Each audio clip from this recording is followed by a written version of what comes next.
Another Chinese EV randomly catching on fire. Wow. And another. Thank you.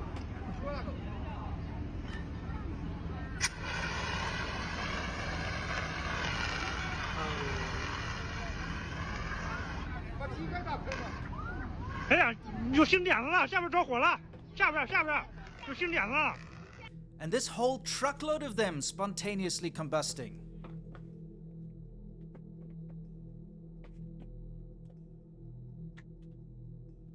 This, however, this is not just another Chinese EV catching on fire. This incident has exposed something terrible, insidious, and very, very important. I could sit here all day showing you random Chinese EVs bursting into flame, but no. I want to focus specifically on this high-end Huawei Wenjie M7, as it is just busted wide open how agonizingly deadly Chinese electric vehicles, even the expensive high-end ones, actually are. Chinese cars should never be trusted. On paper they seem like a good deal. And these days, because they copy designs from well-known and popular cars, they even look good. But reality is that quality control is a joke. Shortcuts are taken, and inferior materials, parts, and manufacturing processes always make it into Chinese cars. You can see that the suspension wasn't even welded properly. This came as a death trap from the factory. Places like Mexico that have been flooded with Chinese cars know all too well, with owners of Chinese cars deeply regretting their purchases as delays and lack of parts means that their cars sit broken and unusable for months at a time.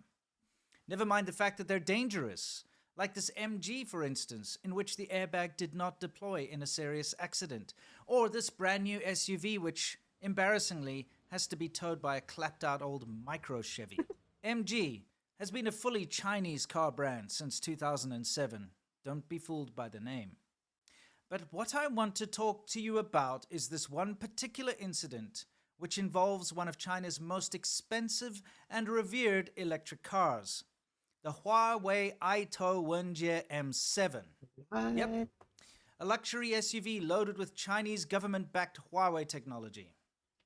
So what happened? 3 people were traveling on the highway in their M7 when it rear-ended a sprinkler truck.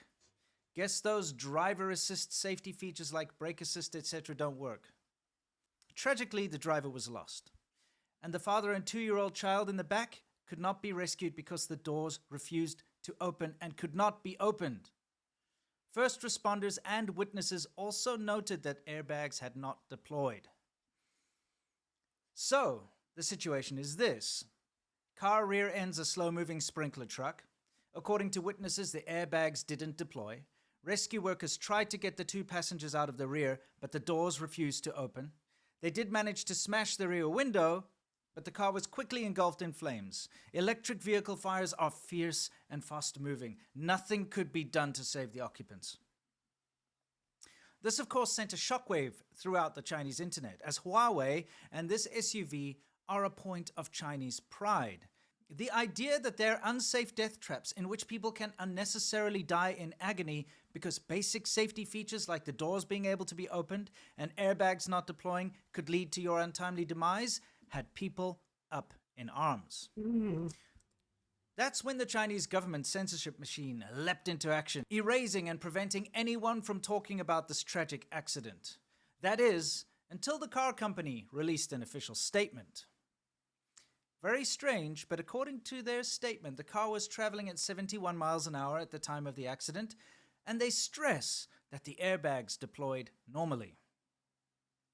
This has caused quite the controversy, as initially it was reported the airbags didn't deploy, and from our own eyes we can see that the side curtain airbags did not deploy. We would have seen them when the emergency workers smashed the window. They're kind of hard to miss. Here's an example of what they look like on a real brand of car.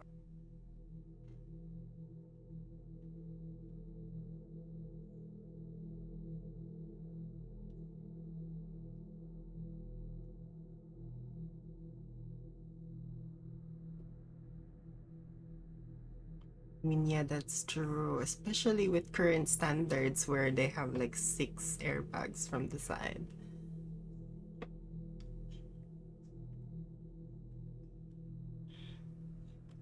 Oh, wow. With the car completely gutted and destroyed by the chemical EV fire, it's now up to us to make up our own minds about it. The fact that witnesses and many posts online stated that the airbags had not deployed, and the fact that we often see high end Chinese EVs and Chinese cars in general fail in this regard. Here's a brand new Xiaomi SU7, for instance, that although it was in a serious collision, it did not deploy its airbags. Or this top of the line BYD Han that also didn't deploy airbags in a serious collision. One can only assume that the initial reports were true, and that the reason that discussion of the accident was heavily censored until a damage control report was released about the accident from the company is because the Chinese Communist Party is afraid. They're afraid of the Chinese people losing confidence in these overhyped domestic products. They're afraid of people questioning the quality of Huawei, who are heavily tied to the Communist Party of China, and this car in particular. And also scared of this news going international. Right at the moment, they're trying to dump poor quality EV death traps around the entire world. Another twist to this story is that last year a well-known auto blog reported on the problem that the Huawei M7 car had an issue with the doors not being able to be opened in an emergency. They were attacked by Huawei supporters and nationalists, being accused of trying to discredit Huawei, and as a result, they dropped the issue and stopped reporting on it. Remember, China's the land of shortcuts and facades, and face and pride trump everything else. I think the message is clear. Chinese cars are not up to the task. If you're buying a Chinese car, you're gambling with your life and the life of your loved ones. China is not Korea or Japan. They will not responsibly improve. Under the CCP, they will continue to take shortcuts in quality and manufacture. Do not risk the lives of yourself and your loved ones in a Chinese car. I know. I purchased a Chinese car brand new in China and drove it for years. I can say with confidence that it's not worth it. Guys, please join me on Friday for the China show. It's a live show I do with my friend Lau86 where we talk about the latest news coming out of China, the funny stuff, the propaganda, the ridiculous attempts at propaganda anyway, and everything in between. And until next time, unlike these overhyped Chinese EVs, which still have a very long way to go before they can be considered safe, stay awesome.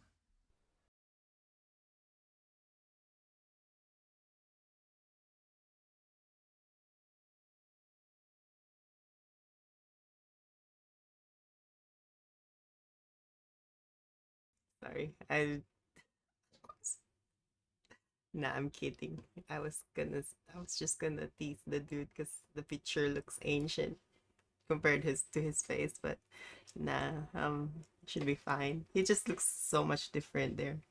Much slimmer, I'd say. I mean, it's nothing wrong, slim or fat. I don't care. But yeah. I just want to say, I've been seeing a lot of these cars around. I mean, even in Australia, I'm seeing it I'm seeing how, like, they appear in, like, basically every malls or shopping centers. Sorry, we call it malls where I came from. But yeah, they had this car called, I did a search because Australia has some sort of safety rating system for cars, and yeah, they're showing half stars for, sorry.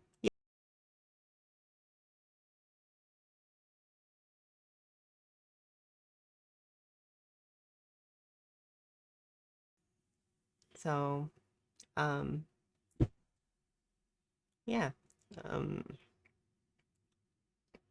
really interesting stuff. Because as far as I'm concerned, they bought the brand from, the brand was originally a German brand. Was it? Wait, let me just check. MG cars. We have to check the Wikipedia page. That's how I usually like begin looking for stuff.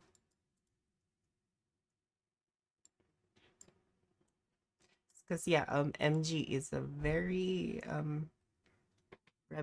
see, it's a British brand, which so it's all about the marketing. Um, it used to be a British brand, and yeah, they used to make really good cars. So as you can see, it has history there. The name has a lot of history, which is yeah, which is one of the reasons why these companies are sometimes too expensive, if anything, very expensive. Um, and yeah, these things can be manipulated by allegedly places like things like this, like someone else buying them and basically possibly tarnishing the brand. So yeah,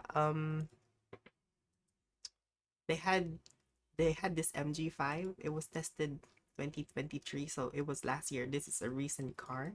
They got 0 stars in ANCAP. I think this is something political as well. Maybe it's political. I always put that possibility behind it, but they got 0 stars for safety. No lane support, speed limit information, driver monitoring, child presence detection. Um, yes, that everything is standard, like just the standard stuff, substandard. Um, and yeah, people are still buying them despite that though. They're still being sold here. This woman in Malaysia. As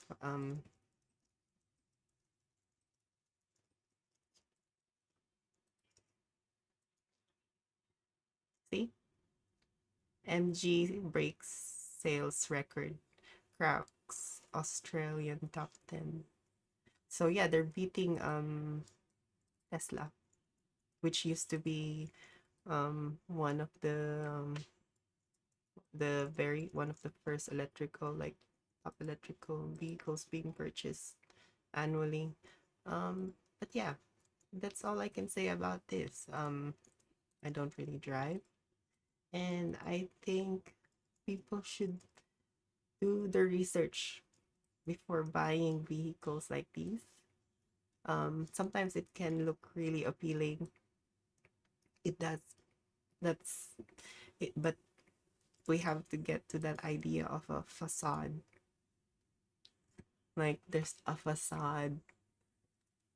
They sometimes put out a facade, and I'm not calling out any country, anyone. I didn't say to not buy them. I just said be more careful. Hmm. Okay. Anyway, I also saw this video from Vice. Some sort of I don't know. Like I think it's one of those videos that because Vice still exists. Bitten. But yeah, working in basically assisted living. That's how I know, but yeah, we're gonna have to check them. Oh yes, of course. Sorry, give me a second. I'll definitely look into that. I have been dragged. I have been kicked. I have been pinned down to a bed. I often felt very scared when I was alone. A carer is somebody who provides care for individuals who are vulnerable in some form. They might be the elderly, they might have dementia, or they might be young and have autism or learning difficulties. I worked in the industry for just over 2.5 years. I was pretty much thrown in the deep end, training-wise. During my first week of caring, they put me on a drinks round. I came across a lady's room and the lady was covered in her own excrement, and so was the room. She was cold and shivering, and it was evident that another carer had already been in there and seen the state that she was in. and they'd basically taken off their gloves, put them on the floor and walked away from her and hadn't called for help. So I asked a senior member of staff for help, and I was told to do it by myself.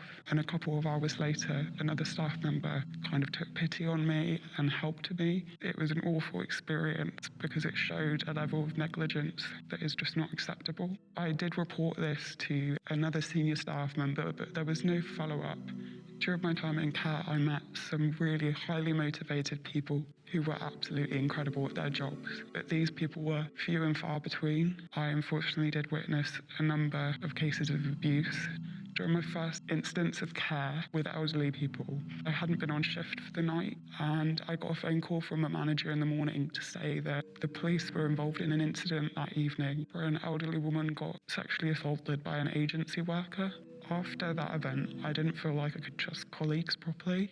I always wondered if they had an alternate motive for working in a home. Abuse towards young people in care homes is particularly prolific and mostly unregulated because individuals with autism can sometimes self-harm through biting or kicking or head slamming. You'll often have to put them in a restraint to remove them from that situation or prevent further harm. But these restraints are often not done right due to a lack of training and consistency and major understaffing. Some staff could be particularly aggressive to these young people, would swear at them. A lot of the residents that I met were lovely individuals who each had their individual personal struggles. But we did experience assaults. I have been bitten, I have been dragged, I have been pinned down to a bed, I have been kicked. I have had a young person try to strangle me before. Complaints and concerns were not taken seriously. I made at least 5 safeguarding reports on one individual, and none of them were taken into account. Care homes and residential homes are often majorly understaffed.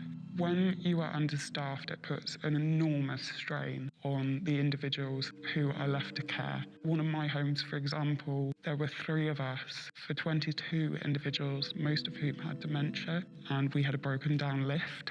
Sometimes individuals require more than one staff member to care for them. On one occasion while I was working with young people, we had one individual who needed 4 staff members at a time, and down the corridor we had another individual who needed a similar number. And that day we were so understaffed that a member of staff was forced to care for both of these individuals by themselves.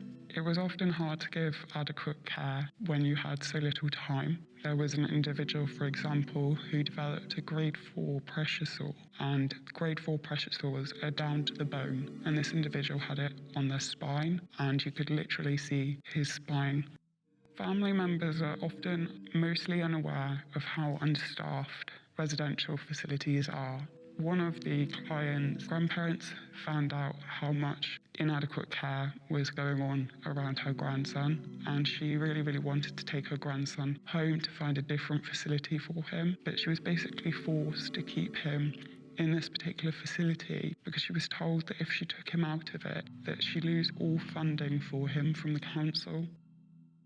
People come to the UK to do care work for a variety of reasons, often to improve their own lives individually and get to send money home to their families. And I often feel like they receive some of the worst treatment from both residents and management. Management can be particularly cruel by picking them out and using them as an example. Residents who are elderly may call them unpleasant slurs. I think foreign workers sometimes struggle to know their rights because nothing is made clear to them. They work incredibly long hours, sometimes for days on end.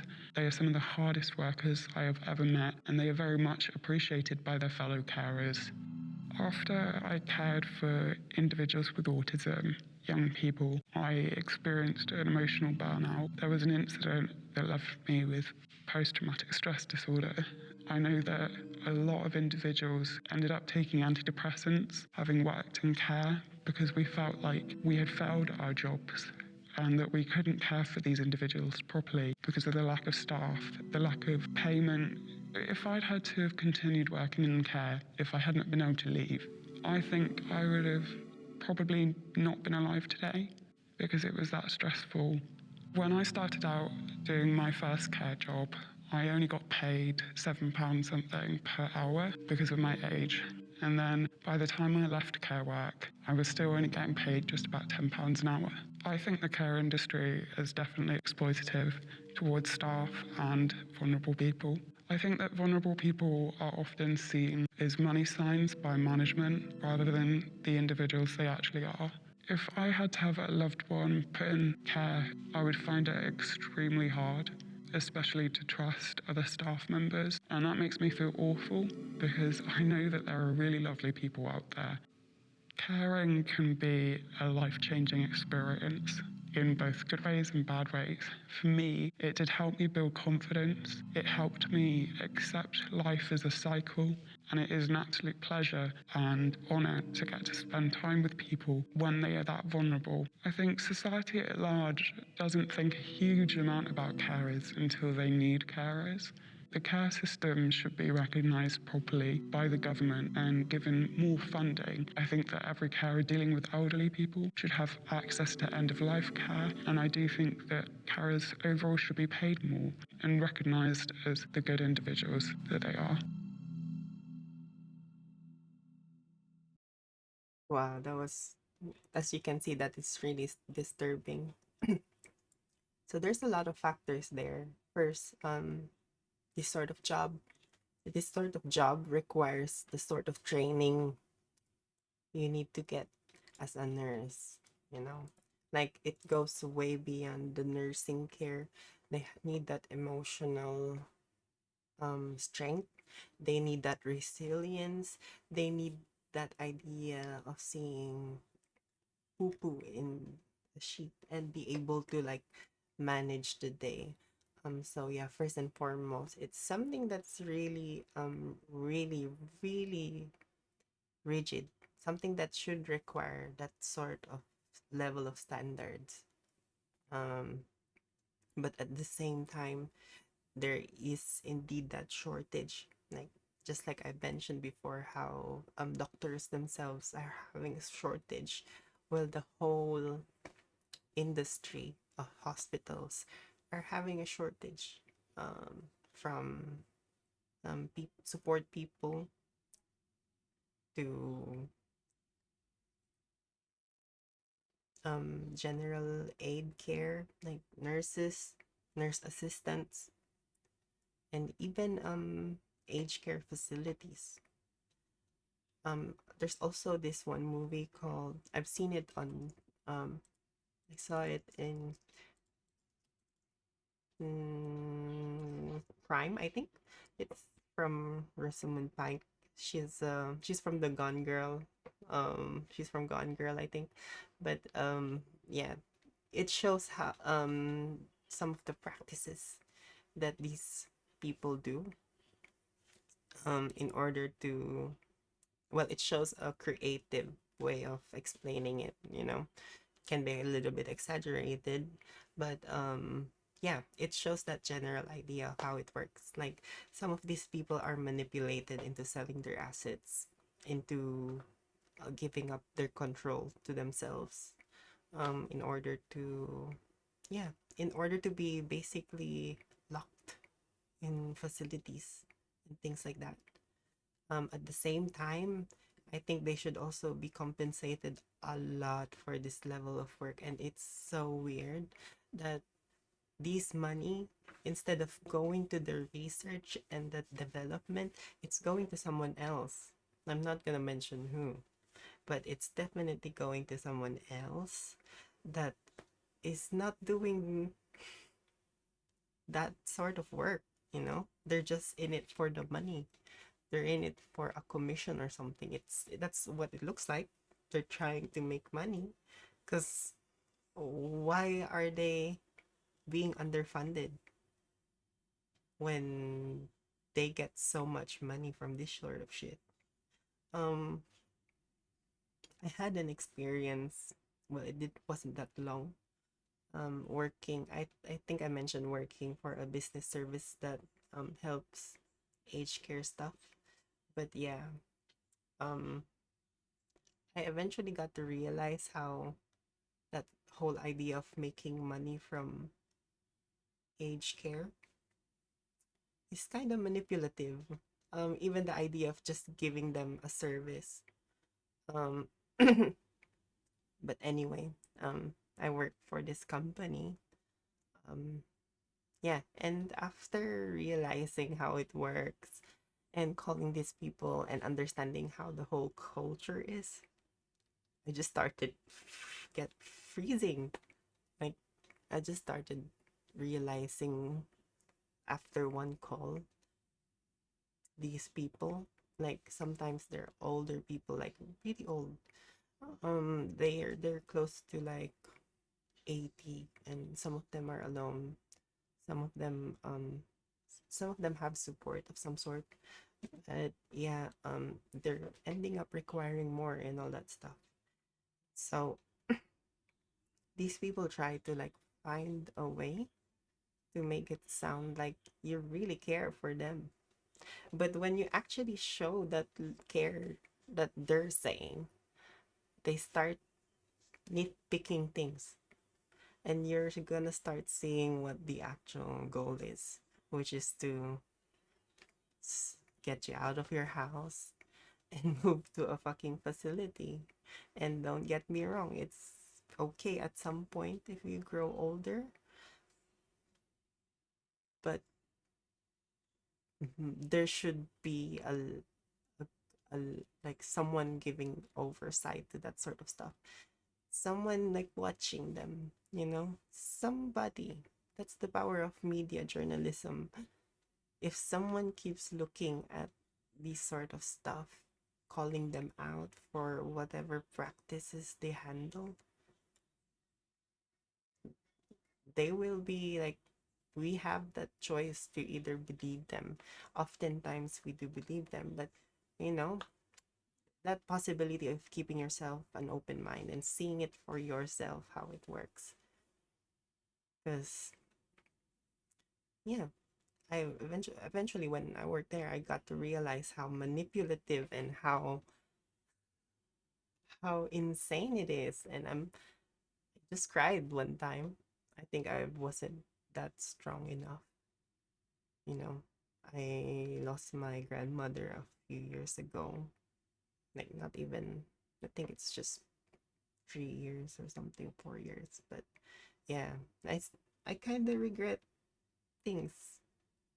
Like not spending time with her, because yeah, they don't get that privilege as they get here in Western countries where they're getting, I don't know, like money from the government and aged care centers.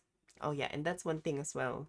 In the Philippines, one of our biggest exports are jobs, people. Um, Remittances in the Philippines are very huge, that it's creating a whole industry of basically like money transfers, like financial services basically. But yeah, that was really, really, really interesting being there and seeing it like that. Honestly, when they fired me, because they did fire me in the end. Yeah, when they fired me, I was like, fuck, I'm really, in a way, I'm like, oh shit, God, thank God, because I don't end up there. I think if I stayed there any longer, I'll start losing myself. And that's just a tiny bit of the whole pie. It's just one, like how much more for them, right? How much more for them, the people who are actually having to be there doing that level of support and care. So yeah, first thing I think we should appreciate them. That's one of the things we should do. Give them that appreciation. And second, be more informative about what's happening around the world. You don't need to you don't need to you don't need to listen to them all the time. You don't need to, if it gets stressful, you can take a break. But having that information, that helps you make choices, like better choices. You won't notice it, but knowing it will make you make better choices because you're seeing the signs, the flags. the red flags. That's what they call them. But anyway, that's it for that one. I think I went too long for that video, but next one is about a dating app for children. It's from, what's his name? El Giabeto. Sorry, I couldn't see it from my OBS. I'm just gonna have to hide my face there. But yeah, he made this video about dating apps for kids. So I wonder what's that about, because I kind of heard Facebook trying to do young, like a, or was it? I'm not sure, but it's either Facebook or Tinder making a kids version of a dating app, which is fucking weird. Like, Jesus Christ, I don't think they should be doing that sort of stuff. Like, even on the internet, it's kind of sketchy, but the thing, you can control it because they're making a real, like, they're building they're building relationships on the internet through video games and social media. Oh, thank you, Sunny Day. Hi, Sunny Day. How are you? But anyway, let's see this. Let's watch this. Child is your most, just your most favorite diabetic YouTuber in the Oh, whole entire thank you. world. Back with another video. I Now, appreciate today I do it. have another reaction video for y'all, but of course, this one is a little bit different. Now, this one's a little bit different because I ain't gonna lie, when I saw this one pop up on my timeline, I was like, there's no way this can be true. There ain't no way that somebody did this shit, because basically I can already smell how the disastrous stuff that's gonna happen from this. But apparently someone decided to make a child's dating app, or dating apps in more specific. And yeah, I can't lie to y'all, Thank you. this sounds stupid, dangerous, scary, and just all kinds of negative things that I just really like. You should have just really think before you do this. And at the same time, I'm starting to think, what in the Epstein produced shit is this? But yeah, today we are checking out the video that basically describes everything that's going on with this. And yeah, I can't lie, my mind's blown. I ain't never expect this. But shout out to the Asher Show for the video that we are reacting to. Go check out his channel, go subscribe, go like the video, go do all that goodness, of course. But before we do get into the video, I have to ask y'all to please subscribe to the channel. We're fishing on a journey to 10K subs, so subscribe, enjoy the family. And if you do enjoy the video, smash the like button, because it helps the channel out. Oh, thank you, Sunny Day. It is. It's not bad. It's not bad. I'm just laughing at this dude because, like, oh my god, we're just like, it's like a reacception. Like, he's reacting to another video and I'm reacting to his video. So it's gonna be like a cycle of like reactions. But oh, thank you. Yeah, I hope it is cozy. It's kind of cold, but it's getting warmer a bit. Warm, hot, cold, warm, hot, cold. It's weird.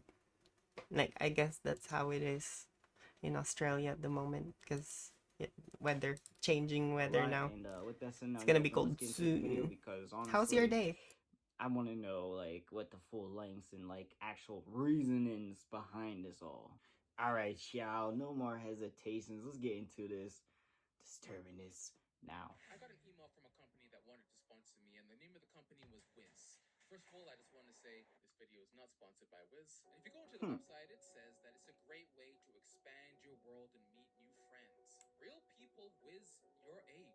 And it seems like it's geared towards 15 to 17-year-olds, as you can tell by... Oh, how far did you go this morning? Right. 18 to meet. Weird, So, but like, alright. a child's dating app? Why does that sound like a terrible idea? An app geared at teenagers is causing major concerns after more than 100 reports of apparent sexual exploitation were made to the Canadian. Oh, so this shit been going on, and there's already creepy shit popping up about it. Come on. You should have knew. Center for Child Protection tip line. A child safety watchdog is issuing a warning to parents. I feel like about Keep Epstein, doing like, that, That's Sunny endorsed Day. this shit Work from behind that bars. shit out. Has become the subject of more than 100 reports of alleged sexual I mean, not exploitation behind bars, against but, you minors. know. Since we started tracking in 2020. Ew, that is so weird. That is so weird for him, for that website to be saying, let's play. I mean, I guess they were trying to be, but there's always that two meanings in one word, you know? Like, you can obviously see, sorry, what they're fucking doing here. It's kind of predatory, like the whole thing. Like, I don't mind like community-based social media where they make friends, but I don't know. Even that, I think it should, if they were gonna make something like that, it should be regulated still. But yeah, that's like dating for children. What? Like, don't you know that old men are pretending to be children on the internet and catfishing these children, which is basically grooming? It's. Mm. And we've had over 180 Yeah, they do. In the internet, they pretend to be younger people. I forgot what they're called, but yeah. specifically naming the app Wiz tied to financial sextortion and other luring type incidents. Dating apps are completely off I the agree with him. There's been a rise in kidnap-related cases overseas linked to Tinder traps. People are constantly being extorted through dating apps. So why are we exposing minors to these threats? I'm obviously not the target demographic. I wouldn't have even known that this app even existed if someone didn't try to get me to promote it. So first, let me read you the email that made me suspicious of this app. Hi, The Asher Show. We are currently looking for talent to introduce the world and YouTube to Wiz app. Is Wiz supposed to be Riz with a W? It's an app that allows teens to meet new people, chat. If it is, play then it's games, smart, Wiz but make it's not app. for friends. kids. You can find Just more saying. information on their website. We look forward to hearing from you. An app for teens to meet new people? That doesn't sound great. Whose No, bright idea was it to doesn't start sound this good. company? It's kind of hard to find any information about this. Hey, yo, Buddy looks suspicious. I ain't gonna lie. I don't want to say too much because I don't want to get in I trouble or agree. anything. But Buddy looked like, yeah, he definitely trying to meet some teens. Like he Yeah. made this app for himself. That really should have been a red flag when he was saying, "Oh yeah, guys, let's get together, build this app. It's gonna be wonderful for teens to meet teens." Yeah. Like, why? Like, what is it for? You know, that's the first thing I'd definitely ask. Like, yeah. But yeah, unfortunately, some of these people doesn't have the brain to do that. Like the investors. Yes, please. Thank you so much, Sunny Day, for saying that. Because yeah, there are so many of them out there, and they're hiding on closed doors. They're good at hiding themselves, trying to be a friend. I mean, that's with scammers as well. Like they they try to create a You relationship can meet teens that at is. school. You can, like the natural way. Like you don't Thank you, have to make Sunny a Day, whole for date. What telling the? that, Just think. We don't need that shit. They didn't need that shit. I sharing that. didn't I need mean, that when I was a kid. because you're Like right. what? Company No, Wiz because this there's is also disasters. a UK budget airline with the same name. But I found this article that was released in 2022. I gotta Wiz, grab the the new Gen mozza. Z social app trend. Wiz is a part of the discovery apps in the Make New Friends category and aims to connect young people by scrolling through personalized profiles, photos, videos, songs, and other content. Throughout the profiles, all users can chat alone or in groups in the app designed to be a relationship facilitator. So this was their original Euphoria-inspired promo that they made.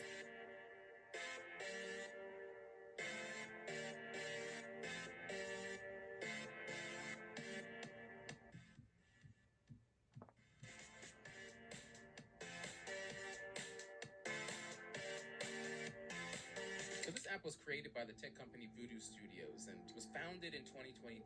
It's based in France, but they have a lot of locations all over, like in Beijing, Berlin, London. And the purpose of this company is just to create mobile games and apps. Voodoo is a tech company that creates mobile games and apps with 7 billion downloads and over 150 million monthly active users. So the team of bearded men that started Voodoo, woman, came up with And a a bright woman. idea in 2019 or something to start this app Wiz, to create an app for teens to find other teens online, and they didn't think about the downside. Quick recap of some of the issues. Digital crimes extorting minors has increased from 2021 to 2023 because of the app Wiz. It's the comparison between what was reported into our tip line in 2022 in Wow. comparison to 2023. We've had 10 times as many reports pertaining to the app Wiz in 2023. I type sextortion into Google News, and these are some of the results that I get. Tinder-style app for teens poses sextortion danger. Child safety watchdog warns parents about Wiz. Wiz, a Tinder-style app for teens, could pose sextortion danger, says Tipline. And how about this? This person posted this 9 months ago talking about apps like Wiz and Peekaboo, which is an alternative And to this Wiz. shit's still I up. highly recommend you avoid it, as I set my age to 16, and I've had people in their 20s pop up and swipe. And a 15-year-old girl has told me about numerous predators messaging her. Plus, you cannot tell who's real and who's not. I think it's fair that I do some investigating into See that? Because truth is, even these fucking predators can be really convincing. Really, really convincing and really, really, really, really, really, really good. Yeah. So even mothers with kids, anyone, be careful. Be more careful. I mean, it's okay to play I'm not saying don't play video games. I'm not saying like put some limits on your children's gadgets. I think it's all about being able to create a safe space for them so they could share those sort of things to you. Like making sure they won't get scared so they can just freely tell that to you. And yeah, create a good relationship with your children. Because yeah, they will find that motherly or fatherly, I don't know, they'll find that relationship somewhere else on the internet if you don't do your job properly, and they could get to the hands of wrong evil people who shouldn't be here, people who I'm sorry, I don't sorry. the app, see how things are on there. But first, I'd like to make it very clear. This video is not sponsored by Wiz. And let me I don't know if this shit's still up. I just hurried up and looked on the App Store. I see one thing that looks like it, but I don't know if it's it. Let's see. It says 12 and up. I don't know if that's it. I don't know. That's it, and it's still in the damn store. I feel disgusted even searching up at my App Store, first of all. But if that's still up, why? What the fuck? What the hell? in this email, actually. I think this app is not I'm in my happy I don't have audience's kids, because I'll be demographic. To wilding. be honest, the concept is very sus. A teen dating app? I would rather not be the face of this PR nightmare. So I downloaded the app Wiz, and at the end, I'm going to show you exactly how it is now. And I say now because the app has been taken down. It Okay. was removed in January, but it's April now, and they brought it back. They even have a Gen Alpha-inspired trailer for its return. Oh, maybe that's the one I just peeped.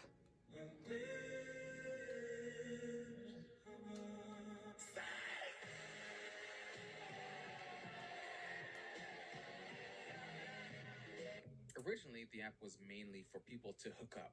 And it's a weird thing for me to say based on the context of what we're talking about. Because I have some screenshots from the previous version here. Here is a supposed 6'3", 13-year-old trying to shoot their shot, trying to entice other 15-year-olds. This one just says, where the freaks at? Rate me. Also 15. This is another, of course, 15-year-old. Hey, yo. Who has to say, I don't send, which is code for they don't send nudes. Imagine an app that is geared towards 15-year-olds and people have to say that they don't send nudes. And just read this review. 2 stars simply because the app is well designed. However, the people who use it aren't actually friends you can expect to make. Everyone on here is either only in it for nudes or just can't hold a normal human conversation and is actually embarrassing. Even in the Wiz unofficial Reddit, people are confused, saying the majority of posts on this sub are talking about hooking up or trading pics. Like, because you might be 12, the pics of a 15-year-old aren't CP, they are CP. So as someone way above 18, I just wanted to ask, why should I use this app? And remember I talked I don't about think the anybody should increasing use it, sextortion man. crimes? Here are some more stories that people shared on Reddit. I was sextorted on an app called Wiz. I'm a 16-year-old who was getting a lot of attention on the Wiz app. An account texted me asking to have fun sometime. Me, as a gullible 16-year-old, went along with it. We exchanged snaps and began a conversation. I sent first a video, to which she replied that she wanted a pic instead. I sent and asked for her to send back, and that's when I was hit with a collage of pictures, myself, the nudes, and my Instagram followers. followers. I was then threatened, and that I would be exposed and my life would be ruined. I pleaded for her not to do this, and eventually blocked her and deactivated my Instagram page. I made a video about Tinder scams, and this is common on there also. People try to extort you for money. They say, give me $200 or I'm sending all these pictures to all of your followers on Instagram and Facebook. But this is happening to 15-year-olds. But that was That's the the old craziest version part. of the app, because now we're in a new era. There's a new version that came out recently. Based on their February press release, the new app claims Wiz adds additional in-app safety features. So now they have mandatory user verification, double layer of ad security, in-app education, in-app warnings, and whatever else they think is going to predator-proof their app. They ain't gonna Too bad stop they did this shit. after hundreds of kids got traumatized on their app. So I just opened the app here, and it first asks you for your age. So you gotta verify your age. That's good. Look at that. You've been banned. It looks like the app is working well. It knows exactly when you're using a fake photo. Great. I re-downloaded the app on another phone, put my age as 24, and it verified my age just based on my face, which is not that great. So you can set up your profile with interests, musics, put up quotes, have stickers, and the stickers are linked to communities where you can find friends that have similar interests. The app keeps trying to get you to buy coins, which is a way to boost your profile's discoverability. Obviously, in-app purchases are always a must, but it's just as described. Basically, like a dating/hookup app. People write in their bios, hit me up if you smoke weed, I got my own place and car, or other people are advertising their Snapchats. People still have don't send in their profiles because they don't want people asking them for nudes, and everyone else is just using it as a dating profile. I love tall, flavored men. I watch anime. These are my likes. All these profiles, except for the last one, are people that are 18 What years does old. that wait? What does tall flavored men mean? What does that mean? Tall flavored men? Even though I set my profile to 24. Based on what I've seen, it's a little weird. It's kind of like Instagram meets Snapchat with like the UI of Facebook. When it was first created, it was pretty bad. There was a lot of people that were pretending to be younger than they are, talking to younger kids. They've made a lot of changes so that it's harder for you to do these things. But based on some of the reviews, it seems like everyone is complaining about the changes. Look, the app's been nice until the recent update. It removes 90% of the features, and when you're looking to make mates, it's not like you can swipe through their profile easily or even change it so people with the same stickers as you show up. Overall, I'm not using Wiz with this new update. App was good before. Whatever update had completely ruined it. I uploaded a picture of me, and all it had was a sticker and a song, and it was restricted. I uploaded a different one, and it did the same. This time it said it was harmful for others. I don't receive any messages from this app. Before, people were getting too many messages. Now people aren't getting anything. You can't even post pictures of yourself anymore because it might be harmful. It seems like the app has just killed itself, and that's probably why they're getting other people like me to try and promote it. Not sponsored by Wiz. Is it just me, or is technology becoming more harmful than good? Messenger apps used to help us connect with It's a friends good and thing, family all over that the world. they Dating apps took helped people meet their precautions, but perfect at the match from the same time, safety that of their shit should just couch. been But what dead. That apps being idea used should for have been now? dead. Catfishing, extortion, kidnapping. Should Why have are they never making it let easier for predators to find kids kids? And date. why do they think that I would No, want to no, promote that? Anyway, that's all I no, wanted to talk about the Wiz app. no. It seems like it went from bad to non-existent. Thank you guys for watching this video. Make Happy sure you with it. Alright, y'all. So, like you said, the app's basically dead. Like, they did make changes. I have to give them credit for that. But in general, how dumb do you have to be to come up with that idea? Like, who really sits there and thinks, oh, yeah, we're going to make a dating app for kids? No. Let them be kids. What the? Like, just let them be kids, first of all. And secondly, we all know what's going to happen. The negative shit that's gonna happen, that's gonna go down. We all know that's gonna happen. It's just gonna be reality. We can all pretend that it won't, but we know that there's creepy mother out there. Like, we know that shit happens. Huh. That shit was disgusting, I can't lie, but I'm happy the app's basically dead. But yeah, let me know what y'all think in the comment section down below. Also, while you're in the comments, your boy make all kinds of videos, so comment what you want to see. And yeah, that's like I've had a video. Peace. I agree with, but yeah, there's gonna be evil people out there. You better be careful, everyone. Always keep an eye out. Um, yeah, but that's an app. That's crazy. I've never heard of anything like that before. And I'm very shocked, honestly. Like, what the hell is that shit? The next one is a reaction. So I want to watch Robert with his reaction videos because Robert do be funny sometimes. And yeah, I think what he's saying is on the perspective of someone who actually experienced, like, has his makeup stuff, created his own makeup business, and had customer service experience and beautiful makeup. I mean, come on, who's gonna refuse the makeup? It's fucking gorgeous, and I wish my makeup was like that. Mm-mm-mm. Anyway, and I like the whole design.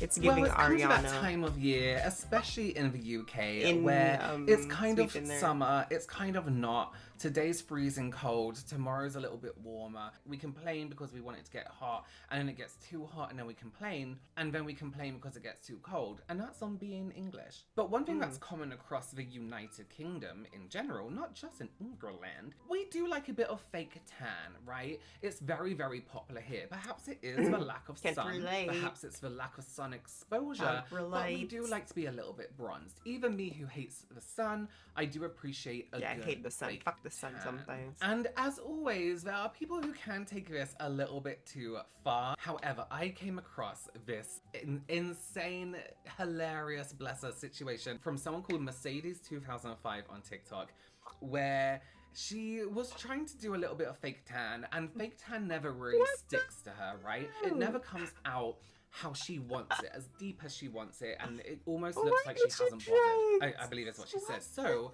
she took it upon herself to kind of make this concoction and this situation and fake tan. She was going somewhere very special the next day with her daughter, and she wanted to look nice and have a nice tan. We're gonna have a look at this story play out because it is, I have a few comments throughout. Please do subscribe if you haven't already. If you're here from my normal Subscribe to beauty Robert. content channel, this is my reaction channel where we react to things that aren't necessarily beauty related, although this is. Okay, let me introduce you to Mercedes. I've mixed Bondi Sands, Saint Moriz, Saint Tropez, tanning drops from Superdrug, bronzing oils, Molly May filter tan, and this is one coat. So I think that it's going to be a nice colour in the morning, and I wanted it a bit darker because every time I do it, the next day when you wash it off, Sis, it's not even the same. Look at their fucking, what the hell? Sis! Sis, what's wrong with you? it's not as dark, and I've tried countless tans That's in what she said. 39 years and not found one, even a spray tan Salon, that I'm happy with when I wash it off. So, like, my daughter was like, what the hell? But I don't personally think it's that bad. I'd probably go out with this. But I Sis, what the hell, sis? like dark tan. So, like, it's completely covered my eyebrows. My teeth are like a filter, and there's no filter. And I've got no eyelashes. But we'll see in the morning.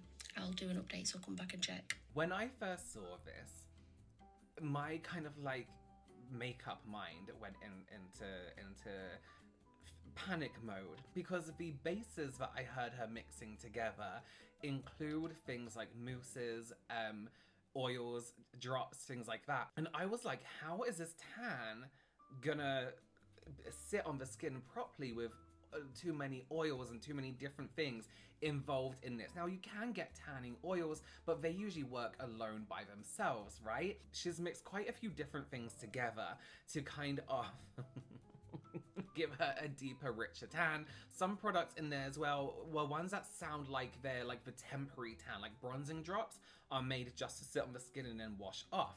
They don't necessarily make a lasting impact on your skin. So when I saw this, I was like, are you sure you want to do this? Those bases don't sound good. And as I was looking at her face, you could see some of the tan already gripping and oxidizing in areas around the mouth. Now, tan can oxidize, right? Oxidization is gonna change color. We will talk on this. Let's Can't just relate. see. Let's just see what's next. Tan This is skin. completely wrong. I'm getting greener by the hour. She's turning it My to. hair, this is a pink curl. this is a pink curl. Turning into that woman from the State of Liberty. Oh my god. This is the tan. I've been doing tan for over 15 years. I don't know what's going on. So I'm just sleeping with a few towels.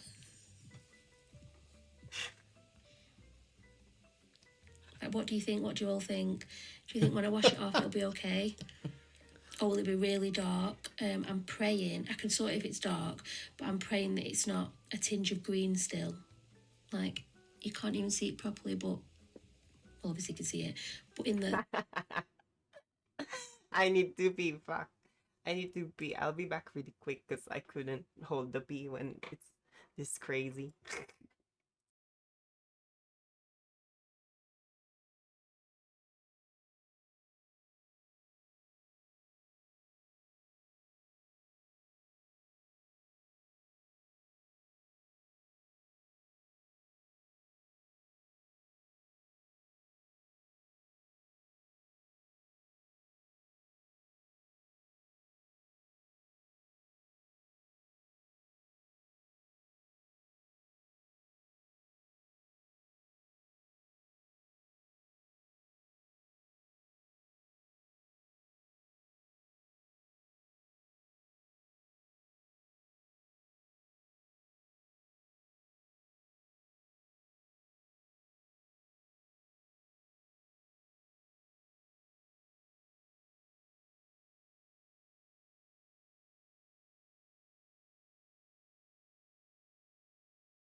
Okay, I'm back. It's a me again. So yeah, we're gonna keep going to the continuation of our fake tan fail drama reaction. Well, it's not really drama, is it? But whatever. It is what it is. Light. I'm khaki green. Yeah. I can't see my eyebrows at all. And the dot, I've had my eyebrows tattooed on, and you can't see them.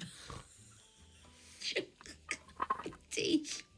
Okay, you can really see the green coming through. And tan does, like I said, it goes oxidized, it goes green. It doesn't even have to be expired to go green. I had to Google, why does my fake tan turn green? In makeup, if something changes color, it's oxidization. And it did say, if you don't store fake tan properly, it can oxidize. What does that mean though? Surely just throw it in a cupboard, right? Oxidization is the inclusion of oxygen into the product. So maybe a lid was off, maybe a cap wasn't on properly. This isn't the worst green. This is how green your tan can go. Like it can be pure green, especially those tans with those olive tones to it, which are actually really nice because they tend to look more real. Who wants to see how our good friend Mercedes here woke up? Wait, I need to pause it right here because you can see the patches of green straight up on her face, right? So it's like this grey green all around here, it looks like 5 o'clock shadow. I've just woke up. It's 8:30 in the morning. I am worried now because me and my daughter are going somewhere really nice for the day. I will post a video after it. So I am worried that this doesn't come You're off still now. going? I'm going to try washing it and I'll do an update straight away. I've done a bit of my legs because I'm wearing a 3/4 length dress. So my eyebrows are still disappeared. Oh. Wait till you see my bed sheets and my pillowcase. And just to top it off, they are bright white. Murder Beautiful scene. bedding, Murder scene. which will wash anyway. Look at the pillowcase. Green. Green. Green. Oh God, it's getting worse. She looks dirty, girl. You look like, oh, now it looks like gas, you know, when if you're a mechanic, if you're doing mechanic stuff, and then you touch the grease on the hand. I mean, that's what it looks like to me. I don't know about you guys, but yeah, share your thoughts. I've not even noticed all this shit. I've just I'll read got them. up. Oh my God. I'm in my dining room now. I mean, no, I am panicking a bit now. We've got the most beautiful day planned, afternoon tea. There's a lot of people going. It's on like a cruise ship style. Most of the people will be like 70, 80 plus. Can you imagine when they see me? It's a little bit patchy, whereas some parts of the tan have grip to the skin and some parts of the tan haven't, due to ingredients and everything. I know she mentioned she'd been tanning for a really long time, but it doesn't mean you've been doing it right for a really long time or know the in-depths, you know, for a really long time. You do it to your own preferences, right? But if you don't know about ingredients or backgrounds of how they mix, you can potentially do it wrong. I mean, I could dye my own hair for 15 years, but it doesn't mean that I'm doing it in the safest, correctest way possible. That's true. Let's see this. I do have to say this. I don't know why she's removing it with a wipe rather than rinsing it off. Someone explain that to me if you can. Now I am getting scared. This is the first wipe, so let's see. Oh my God.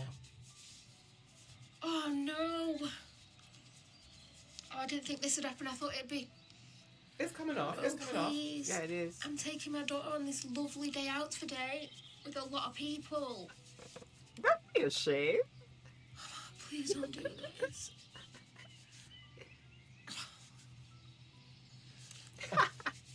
It's so bad on her I'm going to shoulders. the bathroom and really try scrubbing.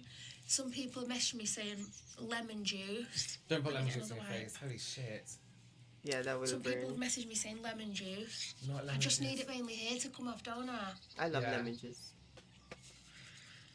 I didn't think this would happen, you know. I wouldn't have left it on this long. Not when I've got somewhere to go. I would have washed it up a bit. What do you think? My eyebrows are starting to come back. Who can lose their eyebrows? Look at this. No, as long as it's doable for today. I don't wear makeup or anything or concealer, so I don't even have anything to cover. My daughter doesn't wear that either. Oh no, I think it's going to be all right, isn't it? Yeah. Yeah. I will get dressed and show you if I look normal to go out in society or not. Teeth. I do have to say, for how much she had on, it didn't, did it? I thought it was gonna be really dark, but it really didn't. Why is she using the wipe like this? And so harshy around her eyes and such? Wouldn't it be better just a damp cloth and so much better for your skin?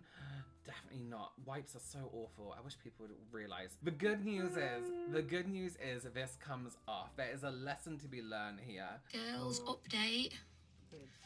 My hands are a bit bad, but apart from my hands, right. That's good, yeah. it's actually okay. Not as dark Not as I thought it would orange. be. I can't believe it washed off. I was panicking. I'm taking my dad to an appointment, then I've got to quickly get home, and I live quite far from my dad. Got to get. I mean, technically, they're like over time they do run off. Like they actually like, yeah. The more you shower, I think the more they rinse off eventually. Like like face paint, where you just Get dressed have to, again because I'm taking my daughter to this afternoon. Excuse me, afternoon tea on a canal cruise type thing. It's going to be so nice. So yeah, so you can see now it's okay. So I was panicking because I thought, imagine if I'm just pure green. I've got the funniest photos ever, which no, I won't put up here. I'll post them. They're absolutely hilarious. So I'm just waiting for my dad. I'm in a big rush. I've got to sort my dad and then get back and take my daughter to this place. So my outfit and everything's ready. So at least I can get all dressed up and I'm not going to be green. Can you imagine? Also, I'm 39 and I thought that I knew all the tips and tricks, but so many girls have put in the comments things that I didn't know regarding removal of tan, or, you know, when they all say it's that tiger breath look. As you can imagine, in all these years, I've tried everything. So some of the ones that I'd found out, like baby powder and lemon juice. Has anyone tried that? Don't I do got lemon recommended juice. Please that. don't do So lemon they're all juice. good to know for the future anyway. The younger ones learning yeah, things. don't. Okay. That sounds. So here's the deal. I feel like that would have been a disaster had she not had the oil-based situation in there, because the oil is the thing that kind of made it go patchy because it wasn't sitting on the skin properly. Maybe mixed in with one other thing, fine, but nothing can get through that oil base. So that might be where that patchiness happened and even sped up the oxidization. No, you know what? Here's the deal in all cosmetics. Don't mix up your own shit. Don't mix up your own shit if you have an important thing the next day, right? Try it out and see what happens. I'm happy for Mercedes that came off. She was on the verge of Wicked Witch of that green. Hey, let me know. Have you ever had fake tan fails or anything like that? Thank you so much for joining me, and I'll see you in the next one. Bye. Yay! I love it. It's so funny. Oh my god, that was crazy. Look, I have nothing against them. Like, girl, you can. Oh, sorry. Ouch. You can. Oh, sorry. Why did I move myself there? But yeah, girl, if you're tanning, girl, I have nothing against you. You can tan. But yeah, maybe go a little, like a little bit of shade is okay, but don't, maybe not too much, sis. Not too much. She's beautiful the way she is, and well, yeah, she can do the tan, and that was way too much. Yeah, maybe you should know more about those sort of stuff. Like, I mean, I don't think I will ever do that, thankfully. I don't know if that's a blessing or a curse, but yeah, I can just go out in the sun and I'd be burnt after 15 minutes. Like, yeah, it's so crazy. I couldn't with that. Anyway, there's that. Next one is we're gonna go through another production from Australia. We're gonna go Aussie stuff. It has something to do. Oh no, actually, so South Korea. We're going to East Asia. South Korea apparently has this sham adoption industry, similar to like the United States, like people like stealing babies from like basically child trafficking, I think. But yeah, I've never seen it yet, so we'll look into that together. Here we go. Ta-da. So yeah, let's start.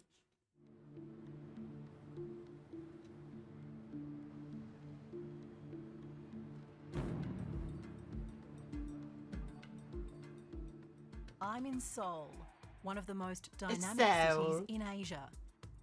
It's ultra-modern, yet deeply traditional. It is. When you think about what South Korea is known for around the world, you think electronics, cars, K-pop music and food. But not so long ago, one of this country's biggest exports was children. In the decades since the end of the Korean War, 200,000 South Korean children have been adopted to North America, Europe and Australia. As adults, many are making their way back.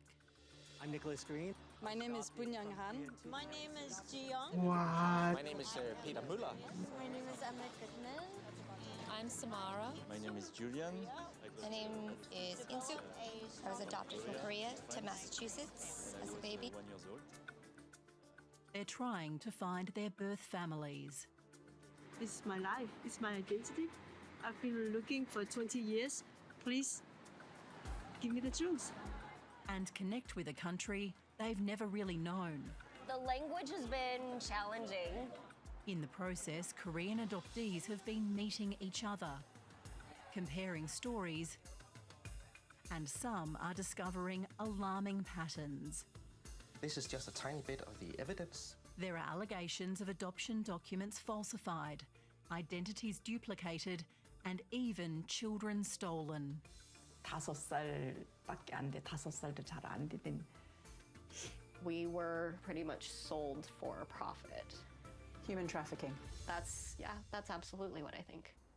Now, hundreds of adoptees from around the world are demanding answers. I think it's so important for people to know, where do I come from? We are adults and we have the right to know.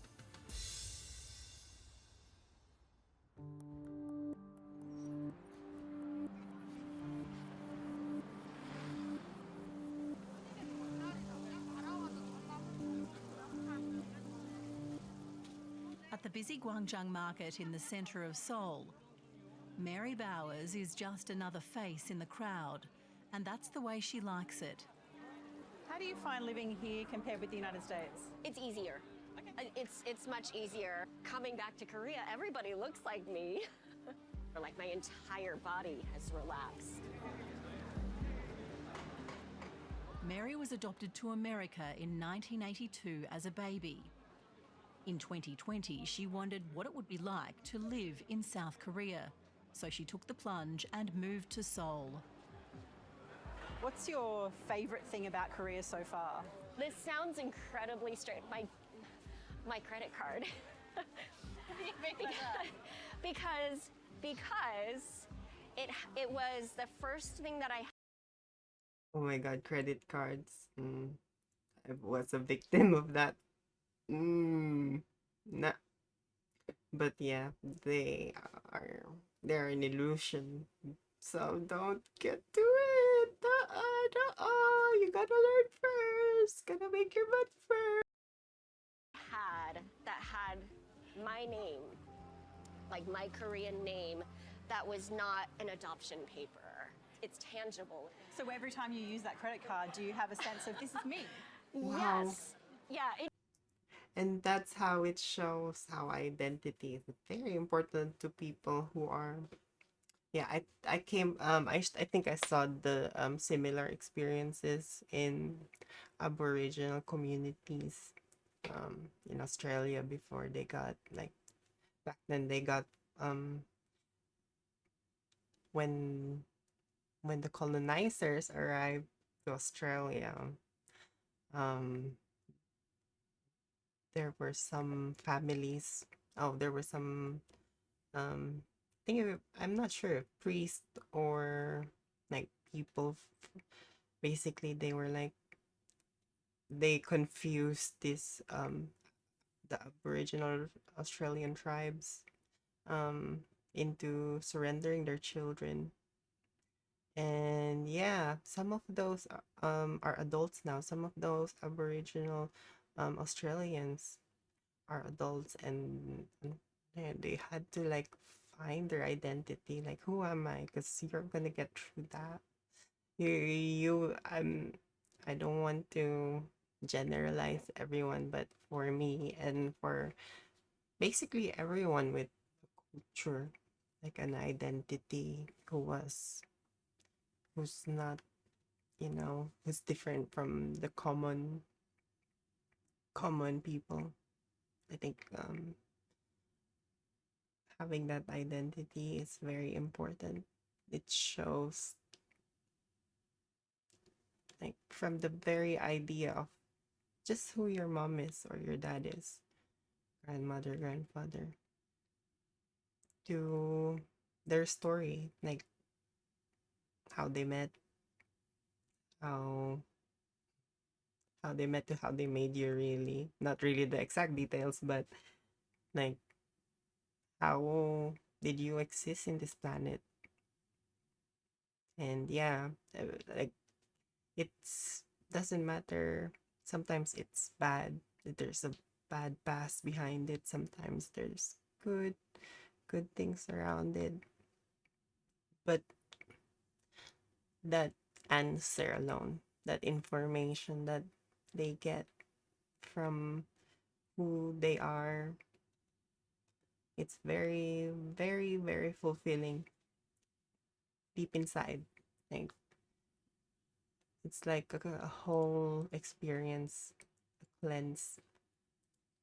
Until I get the bill, and then I'm like, I don't know if I'm sure it's me anymore. But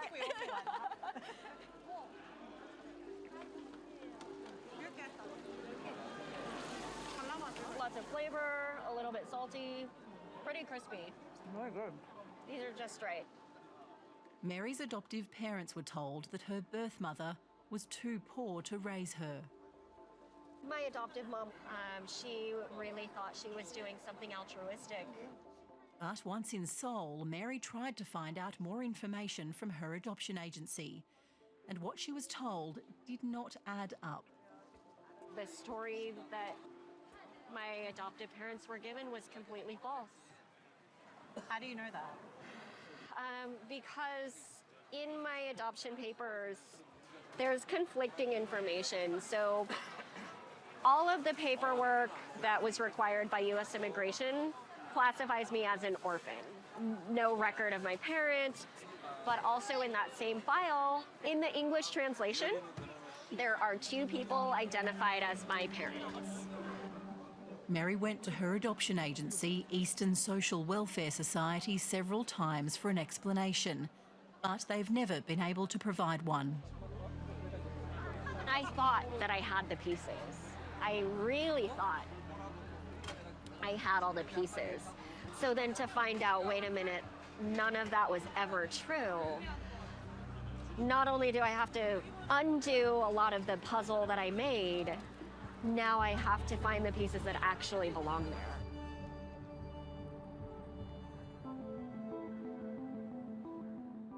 Adoptions from South Korea began at the end of the Korean War. Following the armistice in 1953, the country's orphanages were full of thousands of war orphans and babies fathered by foreign soldiers. Korea's leaders saw this as a social welfare problem, and the children were sent abroad. 12 orphans are leaving for adoption in the U.S. Their benefactor, Harry Holt of Oregon. Interest surged after Harry and Bertha Holt, a Christian couple from the US, adopted 8 babies in 1955. The Holts then set up what would become South Korea's largest adoption agency. One orphan goes to a Corpus Christi, Texas family, another to a home in Benton Harbor, Michigan. In the following decades, more agencies were set up and international adoption became a lucrative business. Unwed mothers were shamed into handing over their newborns, and poor families had little choice. Adoption peaked in 1985 with an average of 24 children a day sent abroad. The turning point came during the Seoul Olympics when the world's media took notice, describing babies as Korea's primary export. Numbers have fallen most years ever since.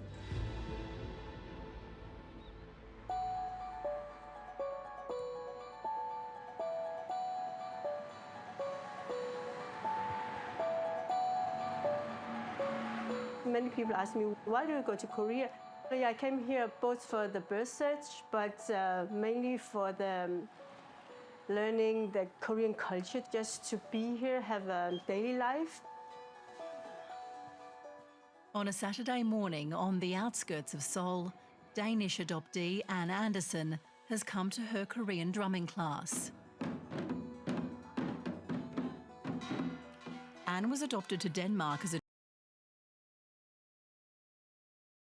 Sorry, I will have to pause that for a second. 2-year-old in 1970, but moved back here a year ago. What if I had stayed in Korea? What kind of life would I have had? And I can see now that, yeah, this is maybe the kind of life I would have had. It's so amazing that they're preserving it. It's so amazing that there are these people. Like, unfortunately, not every sub-ethnic culture does that.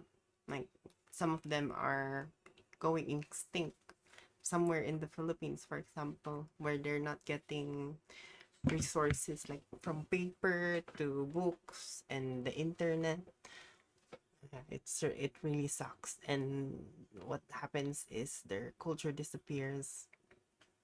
Sometimes even the efforts of people trying to get there, such things can, yeah, those things can also be biased in a way, depending on what they wanted to do. But anyway, I'll be right back real quick because, yeah, I have to grab something. Sorry, I'll just put the B back one.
Like, let's keep going. Of course, I'm interested to find my Korean family because I have a daughter, and for her, it's also very natural to know her Korean ancestors.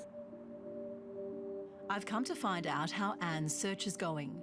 She knows time is running out to find her family.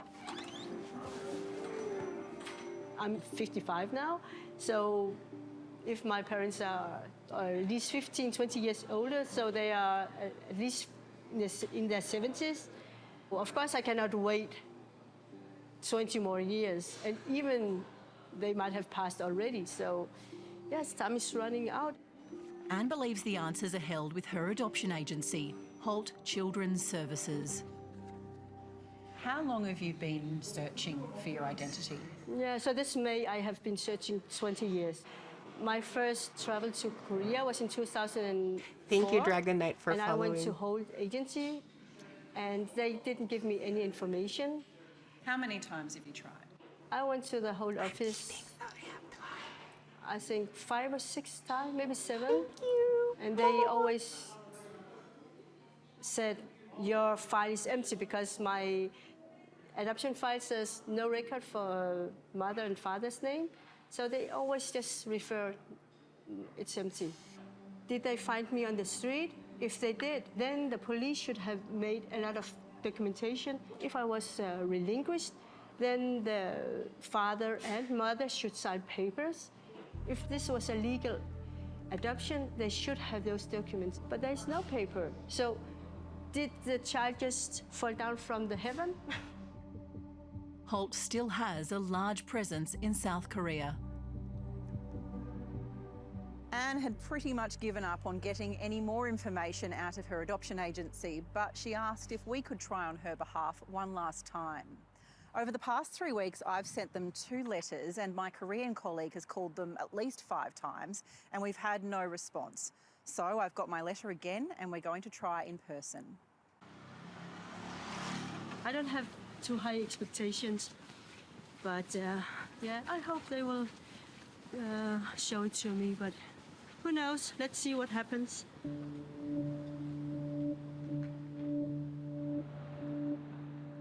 Inside, staff won't show Anne her file today, but say she can come back tomorrow. They tell me I won't be allowed to join her because I'm a journalist, and they won't do an interview. That was very important that it should be today, not tomorrow, because tomorrow they will just take out the important stuff. That's why we had to do it today. I've been there 6 times before like this, and they prepare exactly what they want to show. No, it's just a waste of time, their time, our time. It's ridiculous. You fucking don't do anything for us.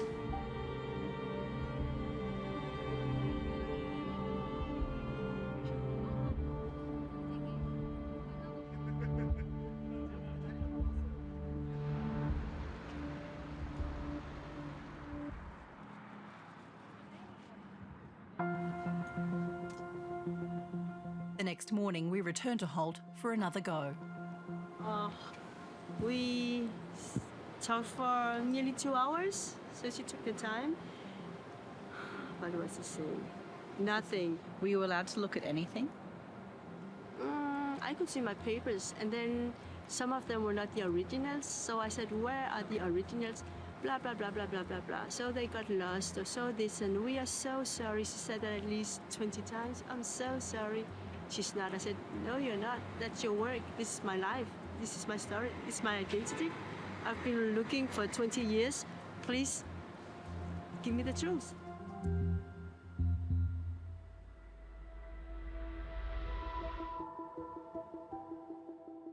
As adults, many adoptees seek each other out. At this meetup, there are adoptees from around the world. It's an opportunity to connect and compare notes as they try to uncover their past. Peter Muller was adopted to Denmark in 1974.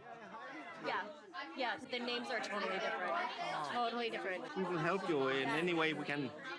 Peter's been central to exposing Korea's adoption practices. A couple of years ago, each and everyone, we were alone. in the search for our documents. Coming together, that makes us stronger. And now we want to know the real background story. Later, I meet up with Peter outside Korea's National Assembly. We are often invited by politicians to come and give our view on things. I've been here, I think, 13 or 14 times. Many people ask, you have had a good life in Denmark. Why don't you just say, forget about the things? And I think I have had a good life in Denmark. But having a good life has nothing to do with the violations of your human rights. After finding inconsistencies in his own adoption file, Peter rallied other Danish adoptees to scrutinise theirs.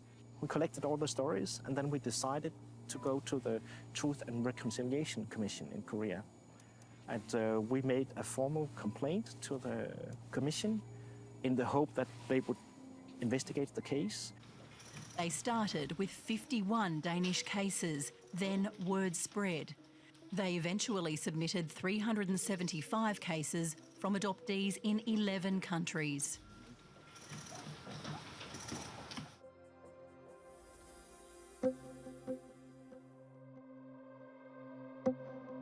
In the hills behind downtown Seoul, Peter Muller works from the offices of adoptee NGO Co-Root. He shows me the work they've been doing. This is just a tiny bit of the evidence we've brought to the Commission. Of the hundreds of cases Peter's now seen, all are listed as orphans, but the adoptees question this.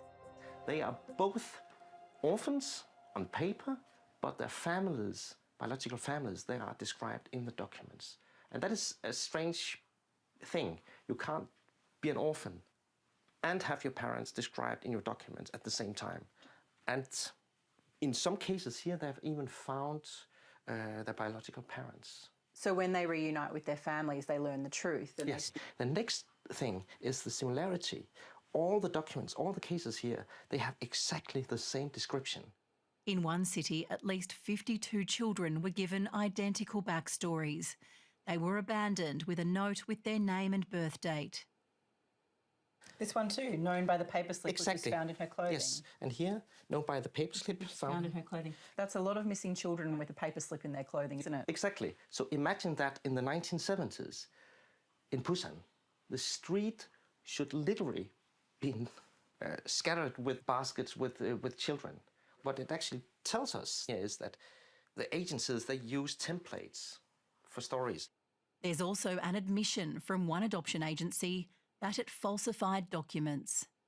The adoption agency actually writes that everything was made up just for adoption. So this document has been produced only to get the child overseas. And we have multiple letters like these. Peter says he feels deeply for adoptive parents who he thinks have been wronged too. My mother, she gets very sorry. One of the days she said to me, Peter, I want to say I'm sorry because I didn't know this. I said, of course you didn't know this, and this is not your fault. This is made by greedy people who wanted money, and they were literally selling children by doing this. Which authorities would have seen these documents before the child was adopted? Ministry of Justice. They have made all the official registrations of the children. And then you have the Ministry of Foreign Affairs. They stamp all the permissions to exit the country. Do you think governments right around the world would have been able to see these patterns? Yes. Of course, yes, definitely. I don't understand how a society can allow this for happening. Why didn't anyone say anything?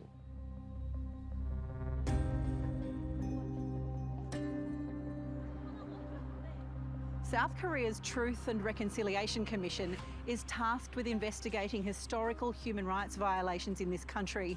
It's heard the adoptees' voices and has taken on their cases. Amy Jung is lead investigator for the team looking into adoptions. 때문에 아무래도 저희도 지금 많이 부담을 느끼고 있는 실정인데요. 하지만 이 부담들이 부담으로 다가오지 않고 이제 저희는 조금 더 책임감을 가지고 이 조사를 정말 신중하게 임해야겠다는 생각을 하고 있습니다. Have the adoption agencies been cooperating with you? 지금까지는 아무래도 그 미디어나 이런 영향 때문에 그 협조를 안 할 수가 없고, 그리고 저희가 이제 요청을 했을 때 좀 많이 망설여지는 부분도 있었지만 저희에게 흔쾌히 협조를 해주시고 이제. The Commission has until next year to deliver its findings. 저희가 이제 책임이 있다고 생각되는, 책임의 소지가 있다고 생각되는 정부 기관이나 그런 입양 기관이나 이런 것들에게 저희가 제언을 하게 됩니다. 그래서 저희가 그 조사를 마치고 나서 저희 결과를 가지고 과거에 어떤 일이 있었고 어떤 인권 침해가 일어났고. Foreign correspondent made several requests for interviews with Holt and Easton, but we received no responses. The government said it's awaiting the Commission's findings and has begun to amend adoption laws.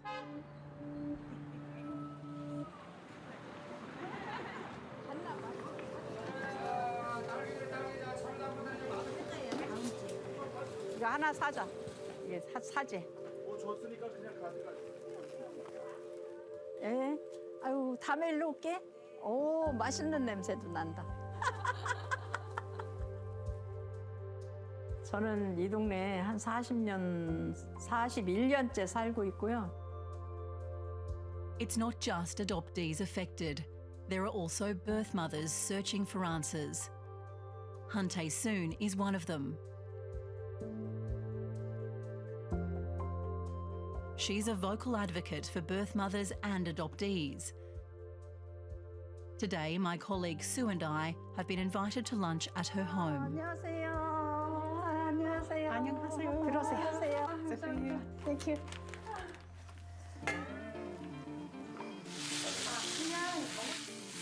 1, 2, 3, 4, 5, 6, 7, 8, 9, 10, 11, 12, 13 different dishes.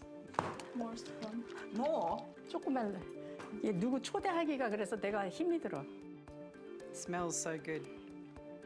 Let's go. Oh my god, that's so true. They're always so good.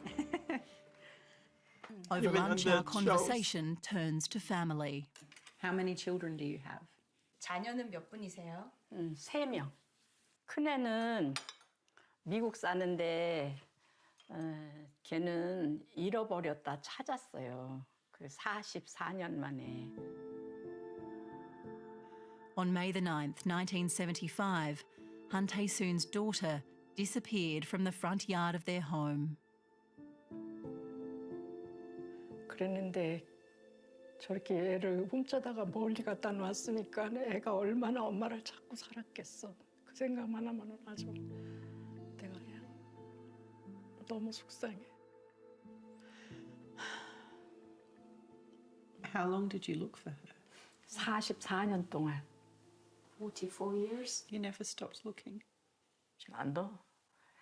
하루 1분 1초도 머릿속에서 난 걔를 잃어버린 적이 없어.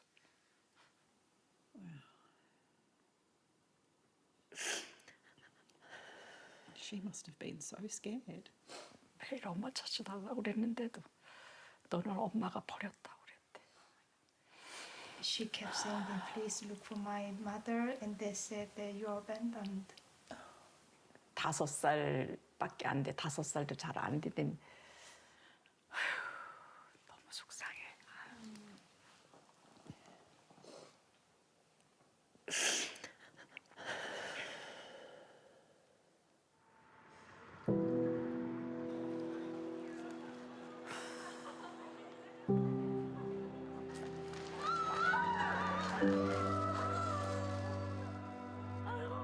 They finally reunited in 2019, thanks to a DNA match. Okay, I'll see you soon. Good night. The agency that handled the adoption was Holt. Hunte Soon is now taking legal action against Holt and the government. I'm sorry I'm being emotional to this stuff. Anne has also tried DNA testing, but has only found distant relatives. Today, we're joining her as she tries something new, an appeal on a Korean radio show. I hope that somebody from my family will recognize me or recognize my story. 안녕하십니까? 반갑습니다. 안녕하십니까? 저는 해외 입양 덴마크에서는 Anne is going on the air with Professor Yi Gonzu, a former missing persons unit detective who's taking a look at her case. 아마 대전 근교에 68년도의 아이를 맡겼거나 또 The only thing we can rely on is DNA. So we need the Koreans to make DNA tests because we cannot rely on the papers. We cannot rely on the agencies. But her strongest message is for her family. I would like to say to them that I'm sad that I was sent abroad to Denmark, but I'm not angry. But I don't know if they gave me up or if I was kidnapped, or I don't know my story. So I think it's heartbreaking not to be 50 years and not know.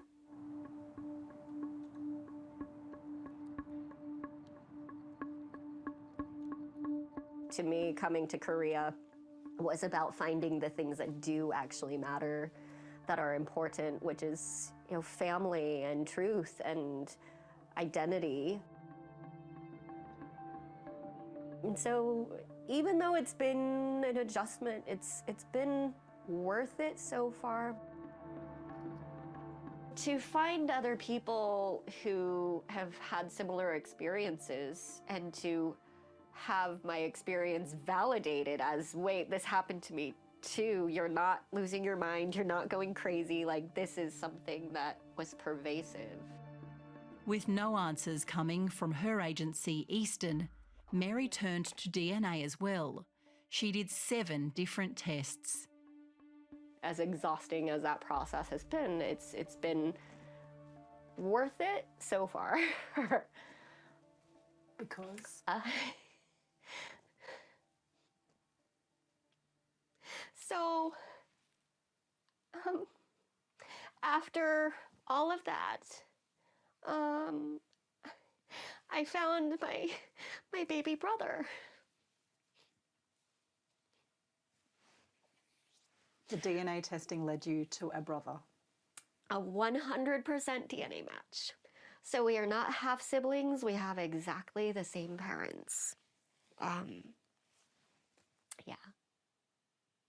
Hey! Chase was also adopted to America as a baby. They met over a video call last year and now chat regularly. What have you been up to? How's work?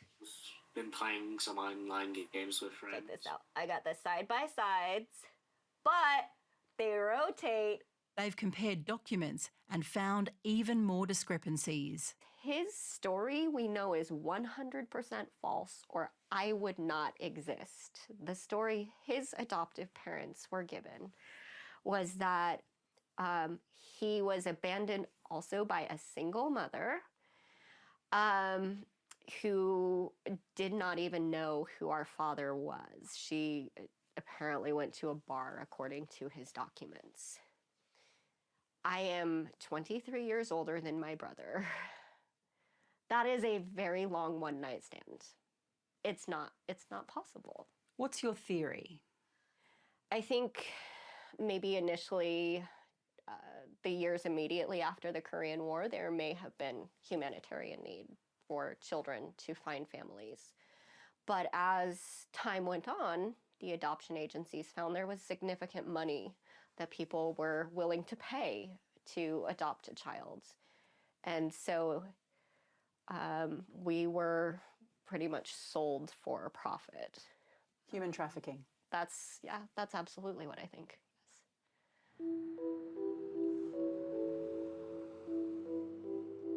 Next year, the South Korean government's expected to ratify an international convention on inter-country adoption, which makes the practice a last resort.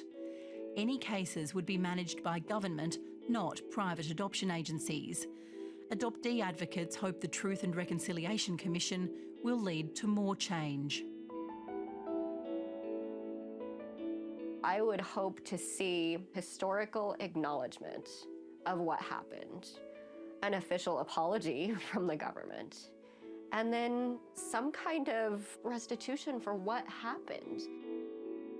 There's a strong feeling among adoptees in Denmark, all over the world, that now we are adults. So we will try to do for Korean children today what no one did for us. So I hope that the commission investigation will lead to a stop for adoptions from South Korea.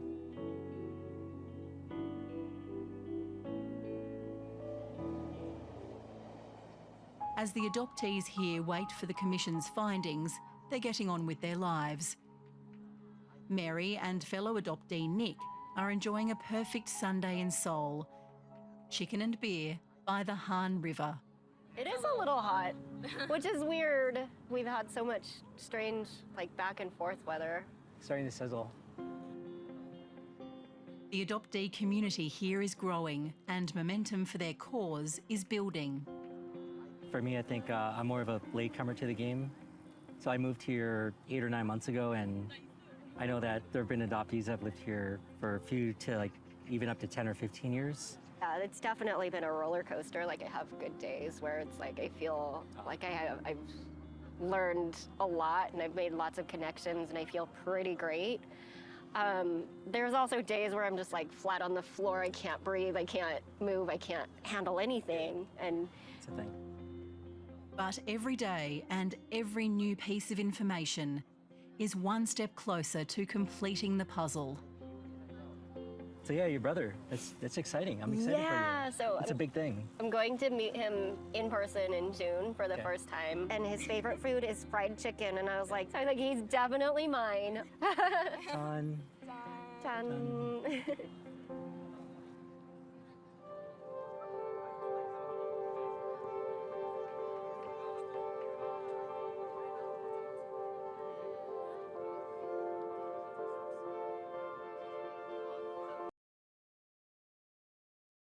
That was really stressful to watch. I'm sorry. I kind of felt bad for them for a second. That sucks. For people to take advantage of them like that. And yeah, that's how you see how their government, unfortunately, it has that corruption that exists from things like this. Like, corruption is not one, it's not one large thing. Like, say Chinese government, like the Communist Party. It doesn't work like that. It's more like tiny clusters connected to each other, like small favors, this favor, that favor. And yeah, unfortunately, it affects a lot of people mentally, socially, physically, even. Like, it's at the same time, I think, like, television, because they have a very influential like media industry, really, like K-pop, K-dramas. I think they should spread awareness about this one, because I think it's very common for people to take advantage of other people around the world. This exact same thing happens in the Philippines. They use Facebook, Skype, and sometimes they use them for prostitution, which is very, very, very, very wrong. So yeah, I hope that the others will find their families. I think DNA will definitely be a good way, like a repository for them to, similar to the US with Ancestry, DNA, and all that stuff.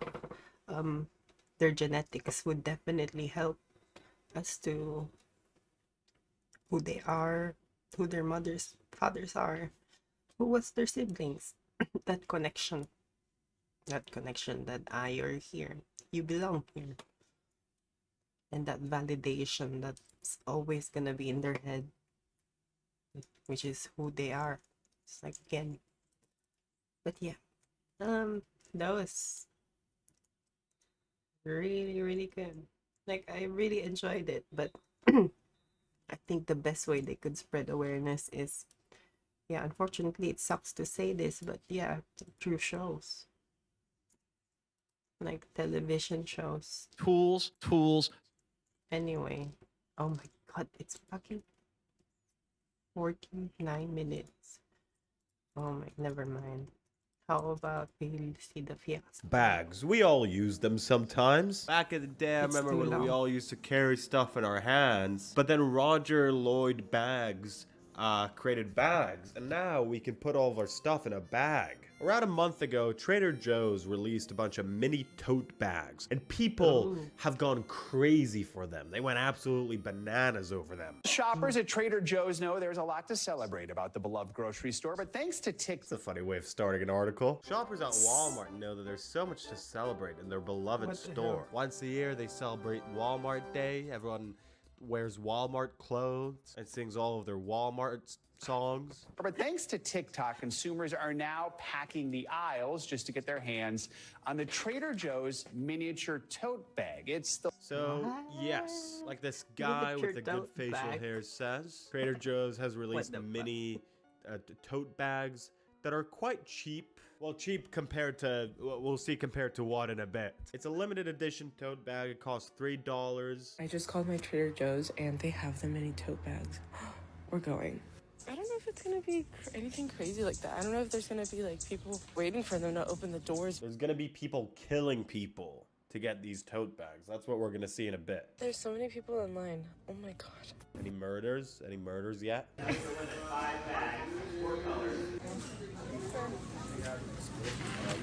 Now people are quite What's normal cheap in about this that's video. cheap? That's a lot. Like I would that's kind of $3 for like like those videos a like with the Stanley Cups where like people are like killing each other for a Stanley Cup. That's kind of what not what I wanted, but that's kind of the expectation I had when you hear of those sort of videos. I went to every Trader Joe's today until I found those fucking mini tote bags. They're so cute, I just can't. Yep, store number 1. Okay, so this one doesn't even have a queue.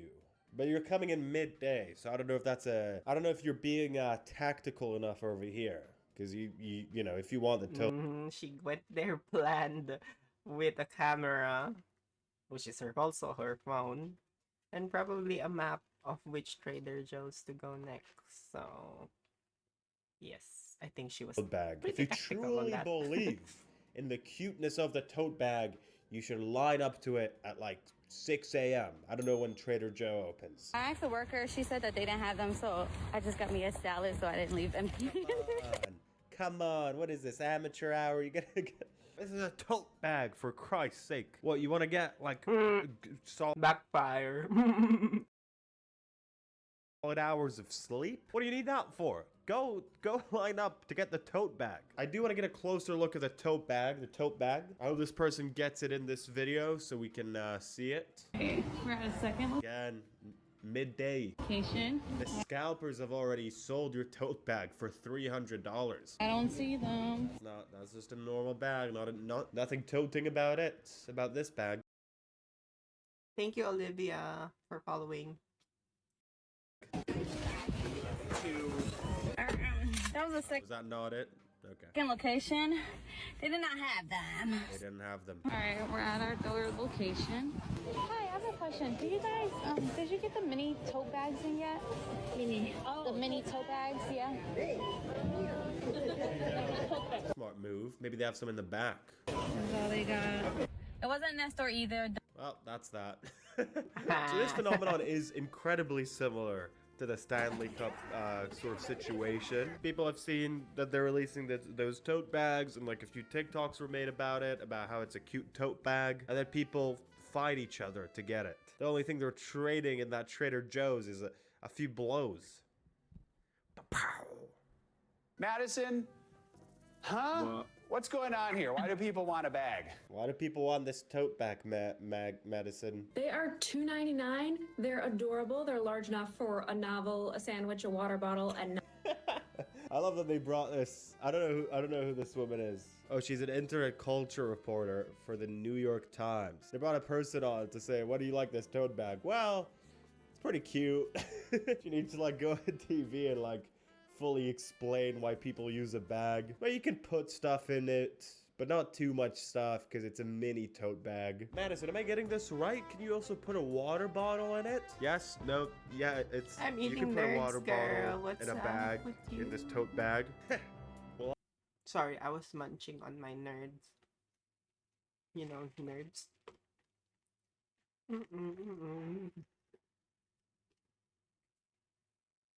Yeah, it's diabetes in a box. That's what it is. I'll be damned. And I think it's a really satisfying gamified experience for Trader Joe's mega fans to hunt down all 4 of these colorful totes. So, I mean, tote bag. Wait a second. Let's look at these totes over here. Love So what are we chillin'. thinking, Apparently first of there's all? this I'll put cute this tote question up in the bags from comments before you hear what Trader I Joe's. say. I don't want to muddy the don't know, have you polls heard? for this tote Are you bag. from the US? What do we think? Is this cute or not? Put your answers in the comments before I give my answer in 3, 2, 1. Yes. I think they're cute. They're like, I do wonder how small they are though. Can you put a water bottle in them? They are Can you do nice. They that? look- I don't know. They're It's adorable. simple. They're large enough for a novel, a sandwich, a water bottle. And Oh, you can. Okay, you can put a water bottle in them. we all know we're in a moment where goods and services cost more than they ever have. And the So, have you heard of this tote bag humble then? tote bag remains at a modest price, at least at Trader Joe's. You mentioned this one is $2.99. Well, it's a lot of people going for this tote bag, but this isn't the scenes of chaos that I've seen with Prime. This is like people are just standing in an orderly fashion to buy a tote bag. That's okay. People think I'm obsessed that's with good. this, but That's I'm okay with it. good I am behavior. obsessed with it. Yeah, and that's people buying tote bags. They're Not loving their bad. tote How's bags. your There's day? the 5 tote bag limit. You can put a sandwich in. You can put a book. You can put a water bottle. But not much else. Not much else, sadly. POV or Trader Joe's just dropped a new mini tote bag. Oh, is that a copyright song? Beepity bop beepy doo ba bee bop beepity boo ba ba ba ba ba ba ba ba. These people are going crazy. They're loving their tote bags. Beepity bop beepy boo ba. That's just a video from earlier, from one the news. I'm doing this for you guys. I'm sick, and I'm doing this video for you guys, even though I'm sick. Someone's gonna be on the scene of this, you know?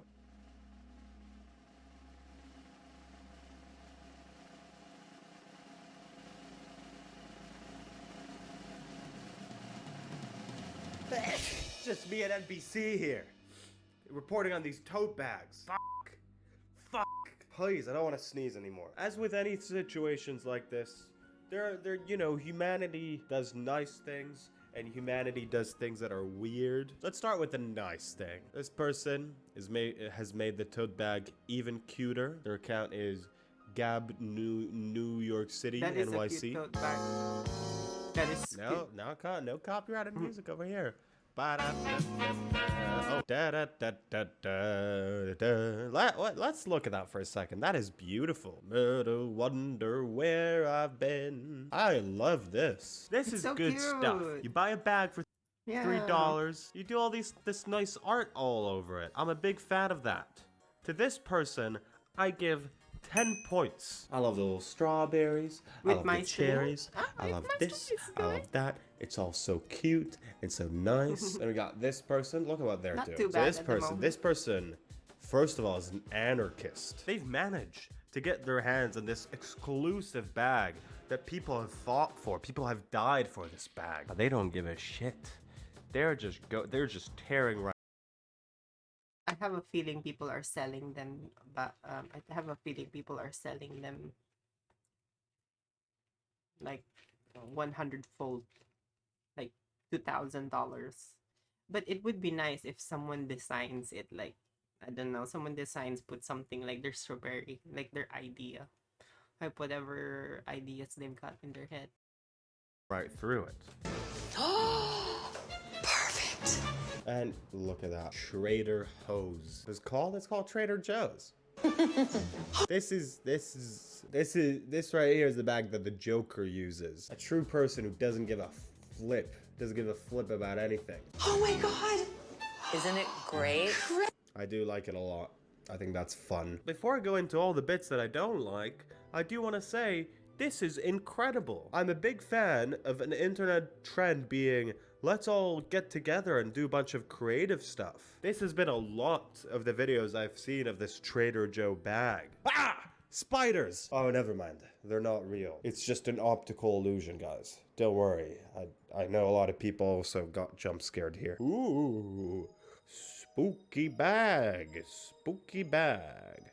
It has enough room for an iPad, maybe a water bottle, maybe this little thing, maybe AirPods, and a book maybe, but not much else. So I've heard on the news. A knife, has a room for a knife, has a room for this thing, but I've heard on the news and not much else. I guess that's a bunch of stuff. I think I might have been deceived by the news. Whoa, whoa, whoa, whoa, whoa. Are we just ignoring the gold mine that you've walked on? This is just fully loaded. No people scratching each other or anything. No punches are being traded around here. So this person, they take the Trader Joe's bag, they stitch people's names to it to make it like specialized. For super duper Trader Joe mega fans. Trader Joe fans have had reasons to celebrate this wonderful brand up until this point, but now there's also a lady making embroidered names. Yeah, it's a name. Can't play too much of this because copyright. Burn it as... Oh, no, you can't burn it. That's upsetting. One less feature. Very, very cool. You can get it on Etsy. So obviously, yes, this is the nice side of this whole thing, of this whole trend. It's creating an economy, and I try to stream every day, but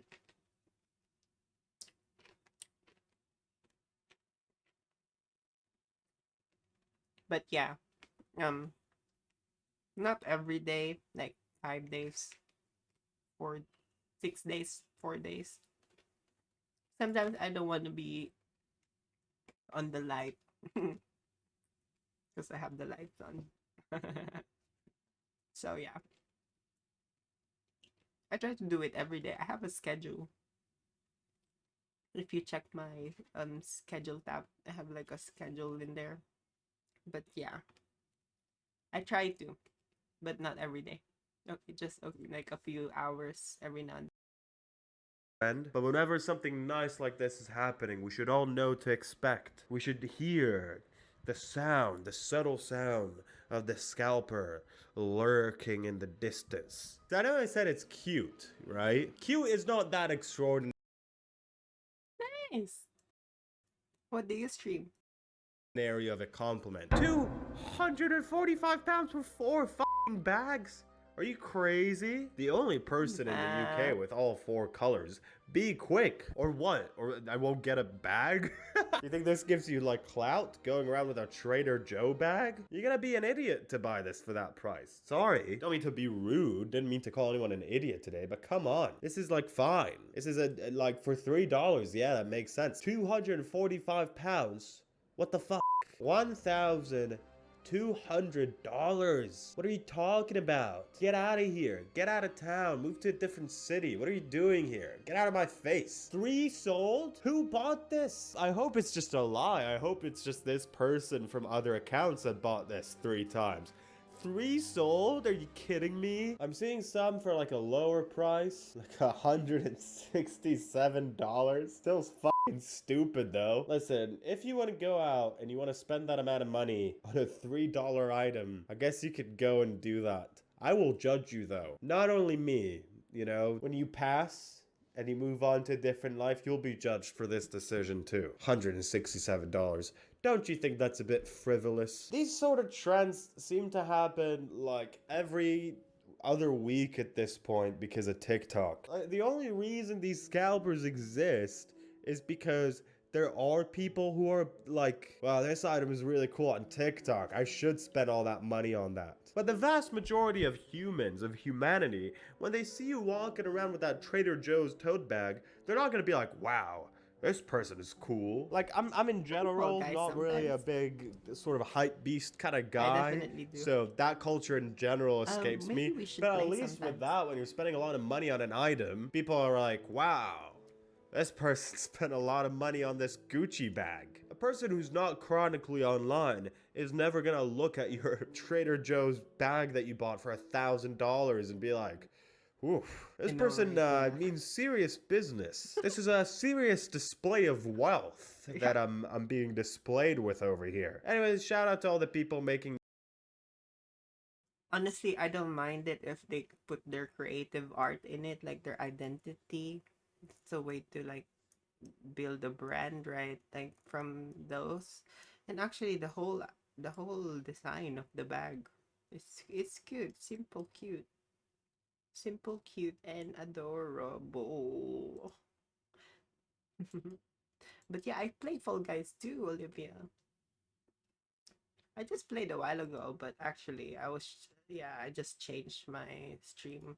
Sorry about that. I think I kind of forgot, honestly.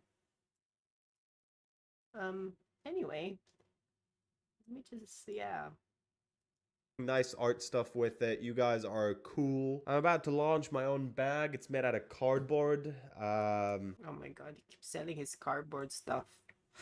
Maybe sell it outside on the city or something. Anyway, um so yeah, that's the $3 bag fiasco for you guys.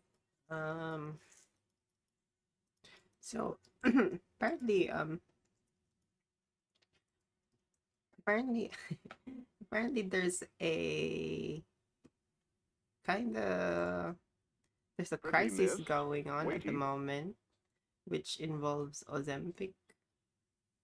Ozempic, have you heard of Ozempic? It's a fucking medicine that basically helps with type 2 diabetes. So if you have diabetes, type 2 diabetes, I think type 2 diabetes is when you have too high cholesterol, or I'm not sure, but with cholesterol or blood sugar.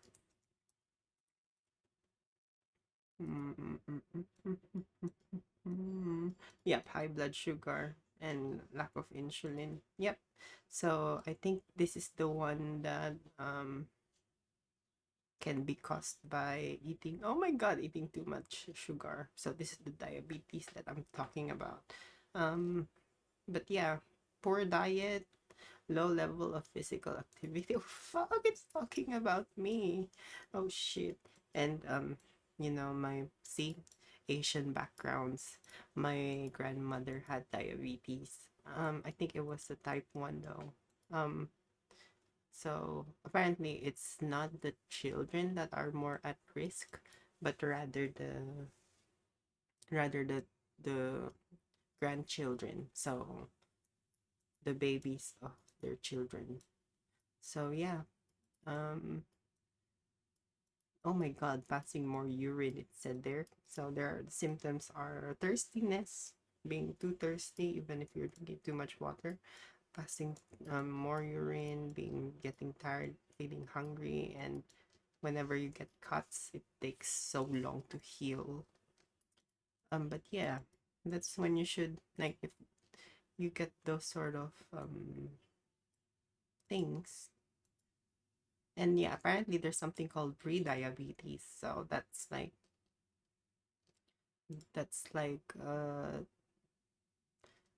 blood glucose. So I think it's when you start to do the factors, like when you have a poor diet and you start to basically do really bad things for your health. Huh. um I don't know, I haven't thought about those sort of stuff yet, Olivia. I will in the future, but unfortunately I'm trying to revise of ideas to do that. I tried my best to put my pictures just so that I could show whoever's talking on the fucking thing, but yeah.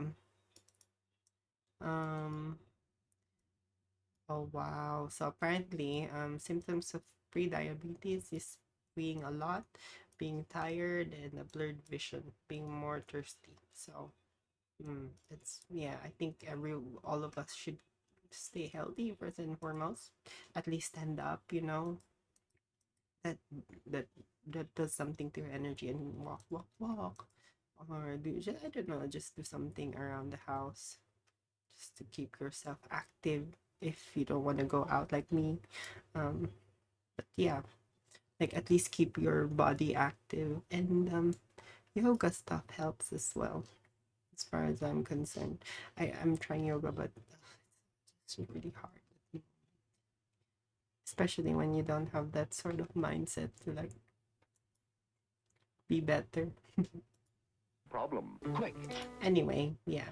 So now they're finding out that Ozempic is beneficial for weight loss. And now there's actually studies that are showing it. Like they're studying it. They're doing studies around it. But yeah, let's see about people Of willpower. and Two Ozempic. chiclets. There are only 2 calories in an 8-ounce glass of Fresca. No sugar. It satisfies me. 3,000 years ago, having fat on the body was seen as a goddess trait. 200 years ago, plumpness was a feminine trait that symbolized fertility and health. 150 years ago, thinness was associated with poverty and the weaknesses of disease and old age, a spiritual poverty and moral insufficiency. Having fat on the body was to show abundance and wealth. Yet today, something strange is happening. Ozempic is becoming the urban legend of a skinny wonder drug, something that the rich, famous, and powerful could afford, something that Oprah herself is endorsing. What really happened in the span of the last 100 years? And how did having curves went from being the symbol of beauty to something so unpleasant that's making drugs worth thousands sold out? And how did thinness, a symbol of the lack of prosperity, abundance, slowly gain its association with health, self-control, beauty, femininity, to ultimately status? Uh-oh, your calories are showing. Hello, I'm Lila Holiday, the actress. I don't dare let a dress get as tight as that. I have to watch my weight just as you do. Everyone, arms to the sky, ragdoll down. Let us dive into the last 100 years of diet culture. The association between diet and class, the shift in the definition of femininity, rise of calorie counting, slimming oils, pills, Weight Watchers, juice cleanses, to now Ozempic. Stop.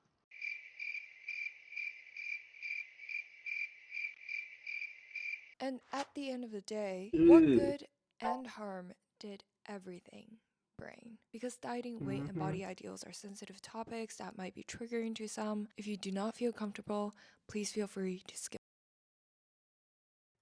So yeah, if anyone is uncomfortable seeing anything related to diet, you may need to quit my thing for a bit, because this one, just like they said, please feel free to skip this one if dieting, weight, or body ideals are sensitive topics. So just be advised. Skip this one.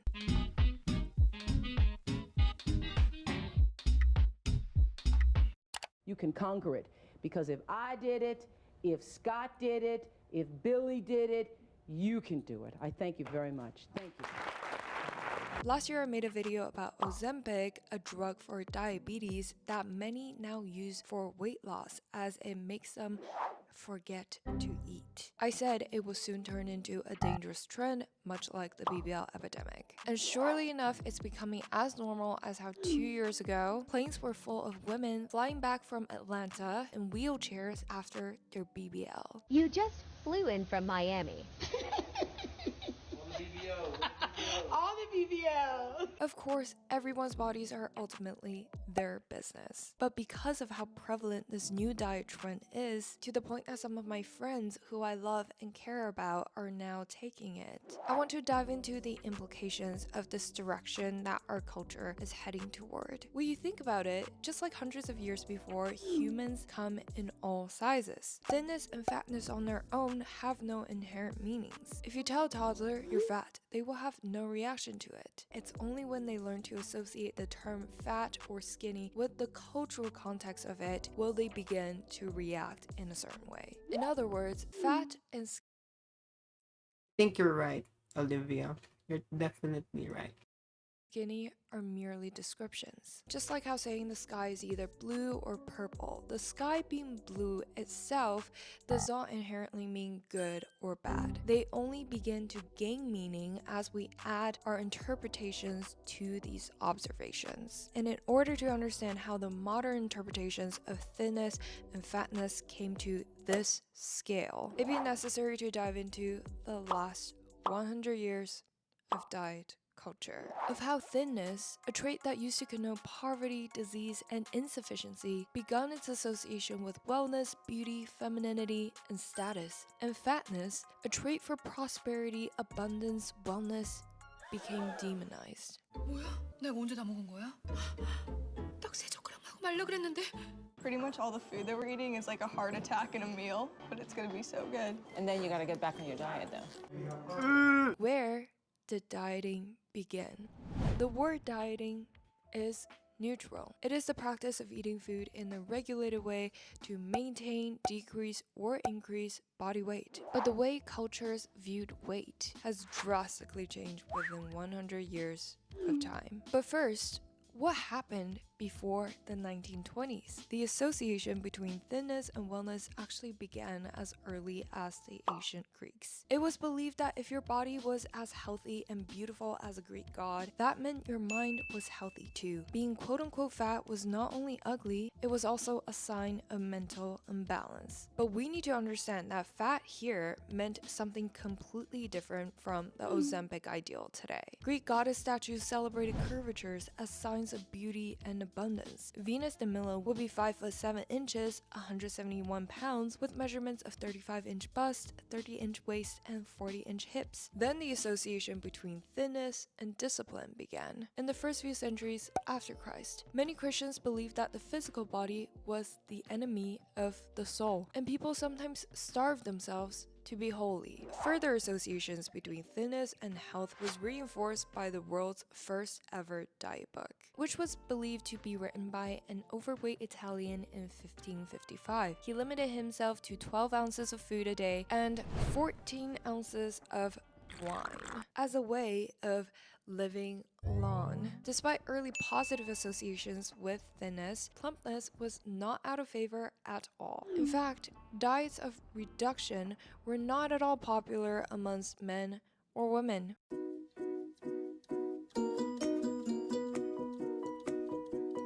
Because femininity to a large extent was still associated with curvatures that symbolized fertility, and high status and social and economic power easily showed in the size of the body. Only the rich at the time were able to not only escape starvation, but put on weight. Although dieting existed prior to the 1920s, it did not become part of the zeitgeist until thinness and fatness gained new meanings starting in the 1920s. How long have you been measuring yourself like this? Every day for 10 years. 100 years of bloom of diet culture. 1920s. Two major events contributed to the 1920s being a pivotal era for diet culture. The cultural impacts of the rise of the flapper and the publishing of Dr. Lulu Hunter Peters' calorie counting book, Diet and Health with Key to the Calories. The flappers of the Roaring 20s gave a new definition to womanhood. A new way of seeing femininity came into fashion. Zelda Fitzgerald, later the wife of F. Scott Fitzgerald, is often referred to as the first flapper. An aesthetic with chopped short bobs replaced the notion that short hair is solely reserved for masculinity, and the lack of curves and straight figures with small chests became the ideal body. This was unlike anything anyone had ever seen at this point in American. This quote-unquote boyish figure mirrored the movement of women taking on more traditionally masculine roles. Women began entering the workforce and celebrated their newfound independence through historically scandalous activities such as smoking, drinking, and wearing shorter fits that showed the ankle, replacing the soft lines of plumpness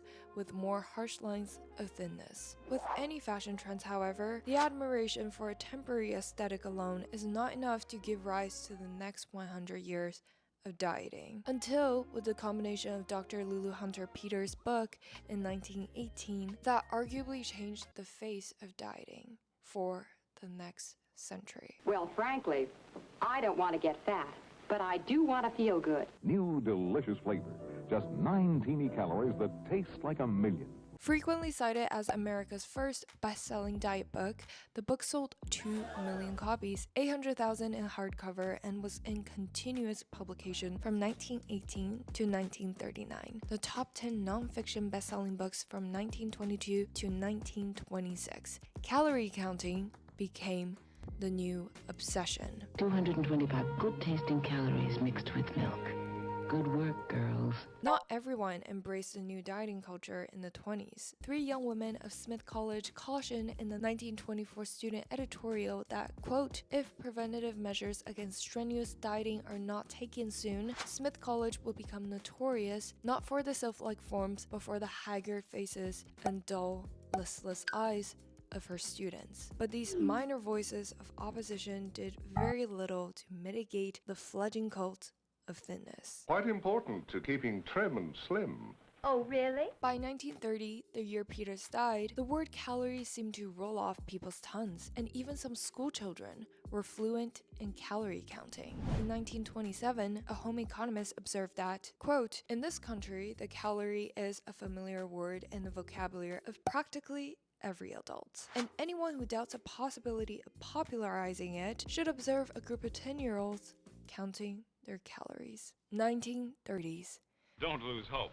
Lose weight. By the 1930s, newer dieting methods were on the rise. Of course, there was already Fletcherism. That was a craze in the United States and England around 1905 through the mid-1930s. Also known as the chew-chew cult. It is the method to, quote, chew until the food is completely liquid or at least 100 times. Its originator, Horace Fletcher, an art dealer in San Francisco who became the self-taught nutritionist, claimed he lost 40 pounds by chewing every mouthful at least 32 times. Took pride in the fact that he only pooped twice every month, and became a millionaire lifestyle influencer by telling people to chew as much as possible to lose weight. As absurd as it sounds to work your jaw to the extreme for one bite of anything, many famous and intelligent people were actually Fletchers, including John D. Rockefeller, Franz Kafka, John Kellogg of Kellogg's Cereals, and Henry James. The Great Depression that began in October 1929 was also changing Americans' relationship with food. All of a sudden, people were going hungry. Overindulgence in food was seen as immoral and insensitive, while others were starving. This all made dieting all the more justified. It was the era that the alkaline diet was born. In 1935, Dr. William Hay divided all foods into alkaline, acid, or neutral. Carbohydrates and starch were alkaline, meats and other proteins were acid, and others were neutral. You shouldn't combine acid and alkaline because your body is unable to digest them completely if you do. Oh no, there's actually nothing scientific about this, yet the diet still exists today. Moreover, the Hollywood grapefruit diet came out in the 30s, a precursor to the IU diet in 2010s. It is interesting that despite the economic downturn, all kinds of diet products were selling, such as Lamar's reducing soap, Slen's fat-reducing chewing gum, Slimar reducing brush, and Lesser Slim figure bath oil. Over $50 million was spent each year on laxatives, which were used as an ingredient in quote-unquote reducing breads. The first diet drink named Squirt also went on the market. In a time where many were forced to starve, dieting became the symbol for the rich, as only the well-off could not only afford food, but also the ridiculous products that make you look deprived of eating. Just like how in this era, abundance is measured by the leisure of time instead of nutrients, the rich now romanticize labor and will choose to live on a farm or make food from scratch. 1940s. If you consume more calories than you need, you gain weight. 1940s was the World War II era. The slim boyish body went out of fashion and bust lines returned and stayed in fashion until around the 1960s. However, the rise of curves did not reduce the desire for thinness at the same time. It can put inches on the thin girl and fill her out. It can take inches off the fat girl and slim her down. It can reproportion the girl with the unsymmetrical figure so that her curves fall in the right places. Women's fashion was more structured and forgiving during the 40s with padded shoulders and managed tailoring that reflected the cut of military uniforms. But after the war in the 50s, there began a craze for an hourglass figure with a tiny waist. It is worth noting that television replaced radio as the dominant broadcast medium by the 1950s. Sure, film was already a popular source of media, but to have the influence of media at home opened up a new can of worms. Instead of seeing the beauty ideals such as Marilyn Monroe on the big screen in the theater, 18-inch waists such as that of Liz Taylor now appeared in every medium-income household's living room. It's marvelous, less fat too. Marvelous, less fat too.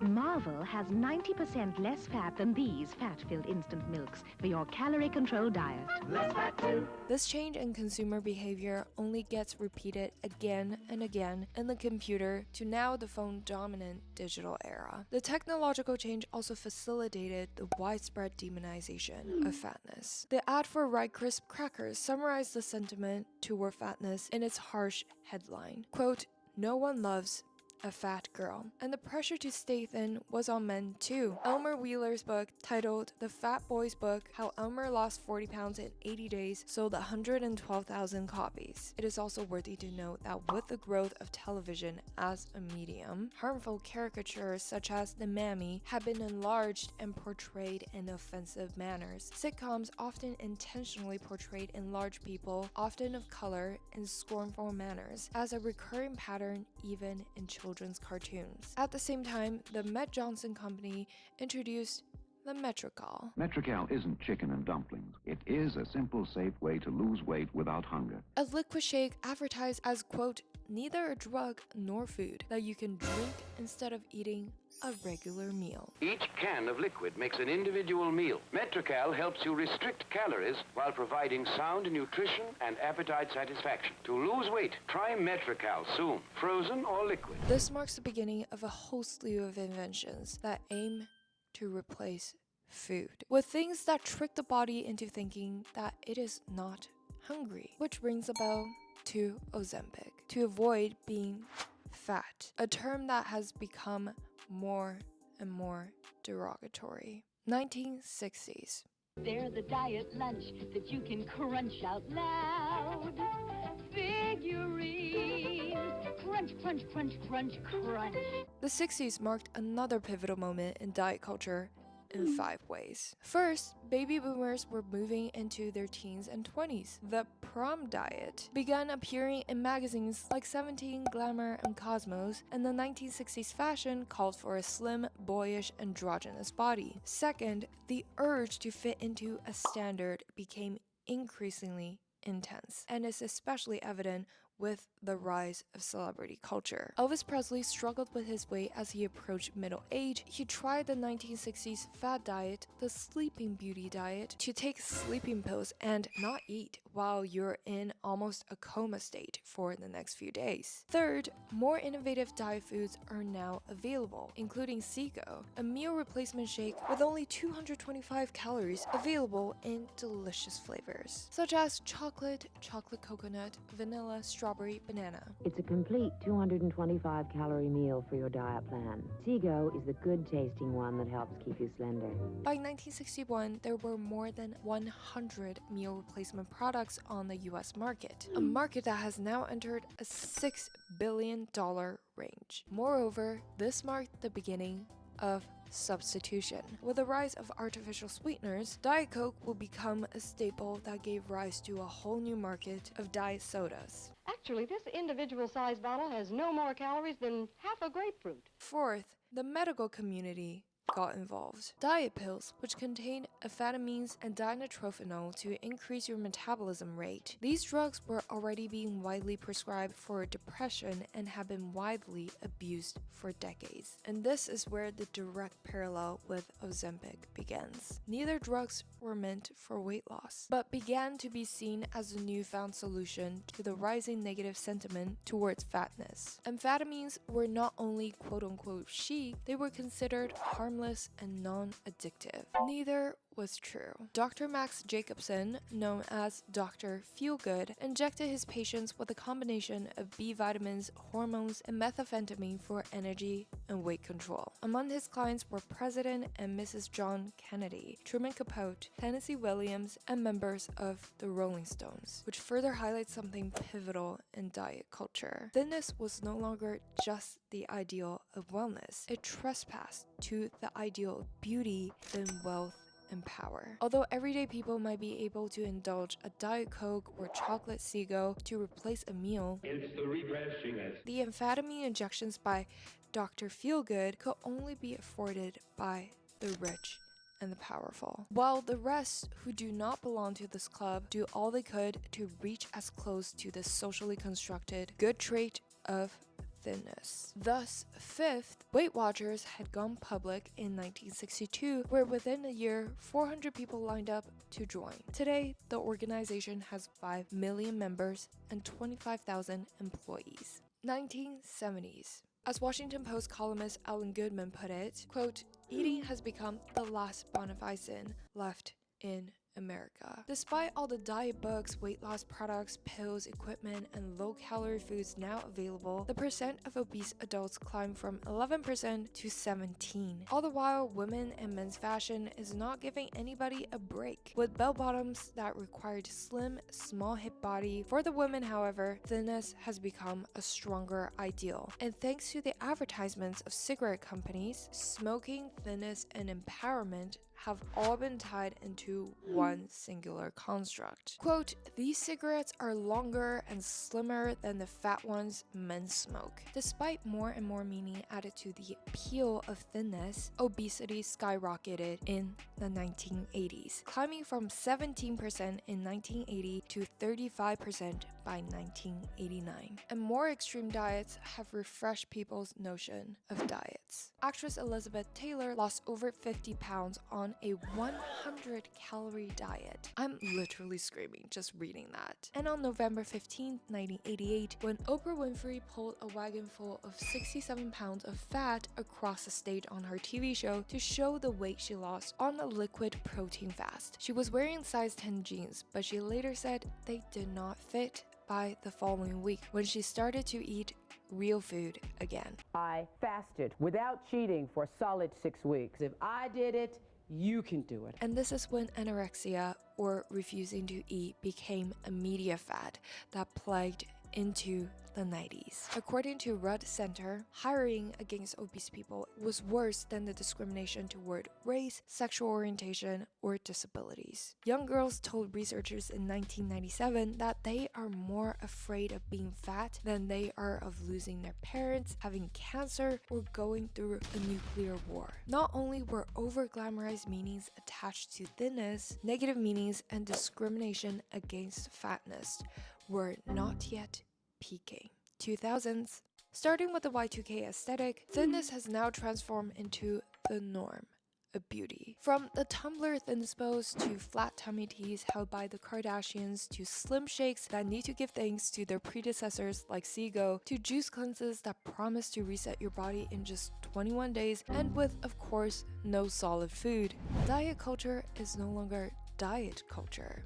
It is pulp culture. And using Juice Cleanse as an example, thinness has never been more commodified. A 1-day cleanse only costs $34.93, where a 7-day cleanse is just shy of $200. You can hand over $120 for 4 classes of Pilates and get that special Erewhon Organic Kale at $20 per pound. Thinness moved beyond wellness and health. It is about separating people into 2 classes. The class that can afford to purchase all these somewhat beneficial, somewhat unnecessary commodities of thinness, the class that will fit into this aesthetic, versus the class that is rejected by this very exclusive ideal. That to enter, you need to already look like one of them. Beyond just body shape, but the whole aesthetic, including branding, styles, and sometimes even race. Even during the BBL epidemic, where an unrealistic appeal to curves was a dream that let thousands of women go under the knife and risk their lives for the Kim K look, it was on the foundation that thinness was not to be compromised. While having insanely huge bust and butt, the waist needs to remain the same as the flapper era. Too much cultural association has been created between thinness and beauty, wellness, status, femininity, that it was now here to stay, and in an unapologetic way. No! No! No! The good news was, thanks to the rise of body positivity starting in the 60s, the damaging negative associations with fatness have been decreasing to remove the unfair stigmas and discriminations in the 2020s. Britain's most glamorous fatty. But the association between thinness and status can no longer be broken. The Ozempic craze in the 2020s is only an extension of the amphetamines in the 60s, something that only some could afford.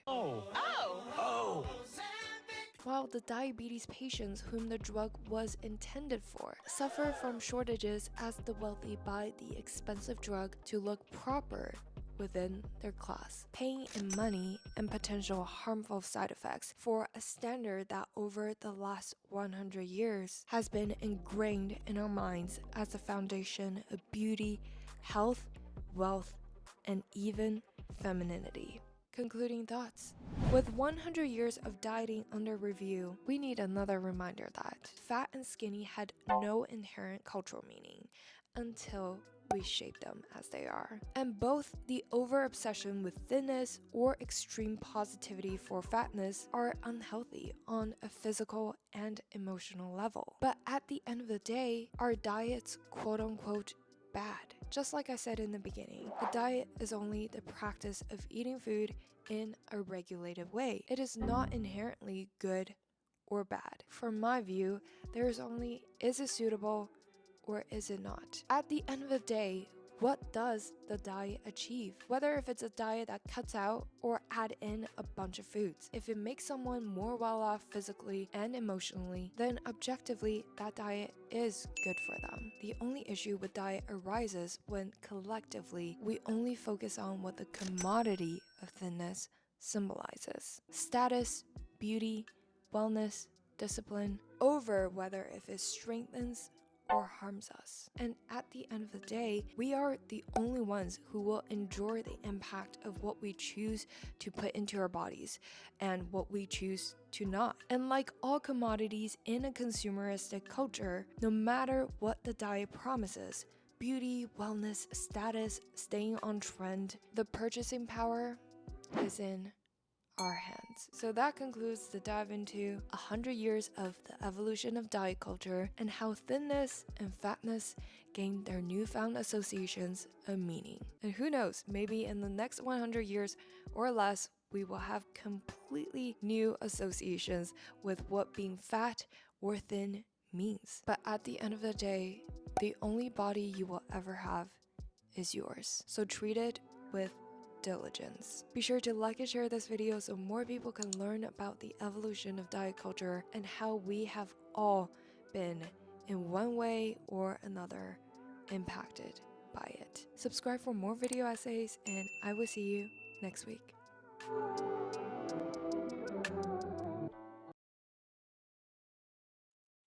Wow. I agree with what she said there. There's there's this show that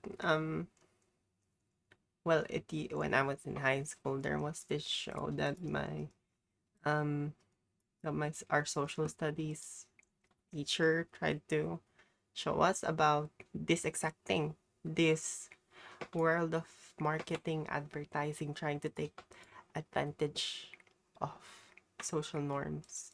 Like, what is a woman? What is a man? It exists to both sides. Um, and yeah, it's called Misrepresentation. It's written by Jennifer Shieldo, and yeah, she made some sort of movement basically that the challenges the portrayal of women, basically that women can be anything they want. And she did that because she was scared for her kids as to what kind of influences, because the truth is, if you have children, you'll get to spend most of the time with them for the first like 12, 13 years of their lives. After that, they'll be spending less time with you because of school, friends. There will be an age where they'll want to be independent from themselves, want to go away from family. Those are some of the things that they'll go through. And what if these sort of things are what destroys her children? Well, for her, obviously, because she was obviously seeing women losing weight because of like being Ozempic being used. Because yeah, whenever they see these things on TV, they look at themselves. They always do. They see themselves in the characters and the people, the singers, the stars they play. Not all, but anyway, yeah, I'm just gonna share the misrepresentation project because yeah, I think it's a really good documentary that goes further. Um, yeah, you can use it for school or anything. And yeah, I think it's a really good way to empower women particularly. Um, and don't get me wrong, I see this sort of things in men as well.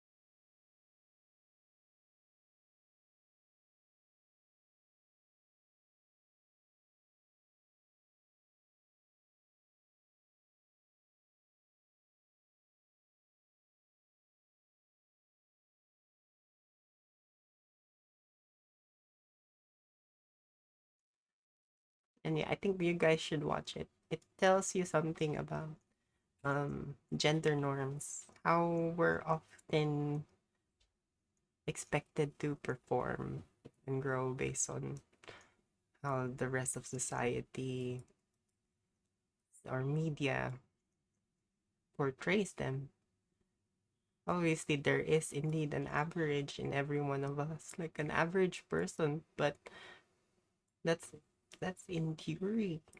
Truth is, we're all different, and I think having that average, like showing those sort of unrealistic things about people, like stereotypes and all that, it impacts the way they look at themselves. Um, and so yeah, that's a really good one from Zoe. Um, the next one is something about Hi guys, welcome back to Dee's African. Yeah, Dee's African perspective. I really like her. I think she's in the US, but she came from South Africa, I think, or somewhere in Africa. I'm not sure, I forgot. Sorry. But yeah, she talks about videos. Like a lot of people are actually ranting on TikTok. I'm sorry to laugh. But yeah, it's a valid thing. Like they're ranting on TikTok about how society is at the moment. And I think she covered a lot of stuff that are, yeah, very reflective of how we currently work. I think overall the point is that equality between who's rich and poor is starting to get more and more divided. And it has something, I don't know, maybe it has something to do with progress, like society getting more and more productive. Or I don't know. The question is, who is really benefiting and this sort of things? Like, is it the people or perspective. Thank you for stopping by. Okay, so the videos we're going to be checking out today is actually people actually, kind of having an important conversation about what is actually going on in our society, in the world today, and how people view, living below your means and living above your means when navigating cost of living and economy. One important topic that I like is actually the amount of ways in which we have normalized poverty, the amount of way we've normalized people actually struggling and thinking that it's supposed to be so, or you should even go more, like you should suffer more in order to save more. Before we get started with this video, I want to give a big shout out to Corey for $2 super thanks and Sean White for $15 super thanks. Thank you so much. I appreciate you guys a lot. You guys' pockets will never run out. Make sure you please click the like button. It really helps with the algorithm and I appreciate that so much. Okay, let's get right into it. Nobody finds it dystopian that people's idea of luxury right now isn't even luxury shit. It's somebody being able to go to the grocery store and get a full cart and call it a grocery haul. And people in the comments like, oh, must be nice. I wish I could afford food like that. And that's the luxury content that's being branded to us. Fucking food and basic necessities and being able to do shit like take a bubble bath or go to the park in the middle of the day. Just basic shit that humans should be able to do is being branded as luxury, and that's crazy. I promise this is not to be offensive, but have y'all noticed that we have normalized poverty? There was a guy on TikTok talking about how he doesn't like the fact that he's 50 years old and he has to have a roommate because things are so expensive. And the tone deaf comments of people saying things such as, oh, well, you have to live below your means, or, oh, you need to just go ahead and get an RV. Not realizing that the RVs and the tiny homes, the trailers, which were the solutions to the problems, are now also unaffordable. Just a few years ago, tiny homes started to become popular and they were priced at about $30,000, $40,000. Currently, tiny homes start at double that amount right now. All I'm trying to say is there's a bigger problem at hand, and telling people that they need to just completely deprive themselves of basic necessities such as a home. Y'all don't think that's weird? I don't know.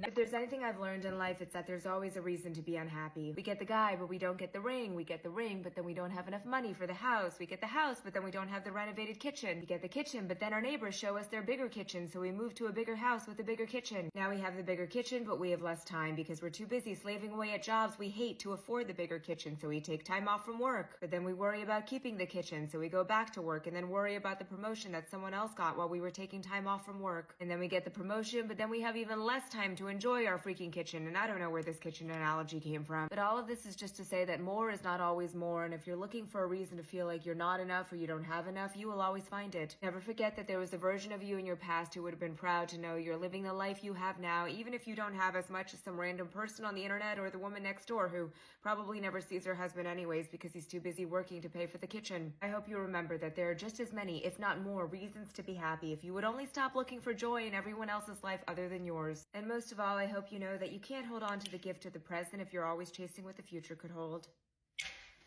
I hate to be all doomsday on this app, but America is fucked, dude. I was just listening to The Journal, which is a Wall Street Journal podcast, and they had Jamie Dimon, who is the CEO of JP Morgan, which is the largest bank in America, on it. And within 2 minutes, my jaw was dropped at the shit he was saying. It is so fucking out of touch. And this is the largest bank in America. I had to stop and make this TikTok. Here you go.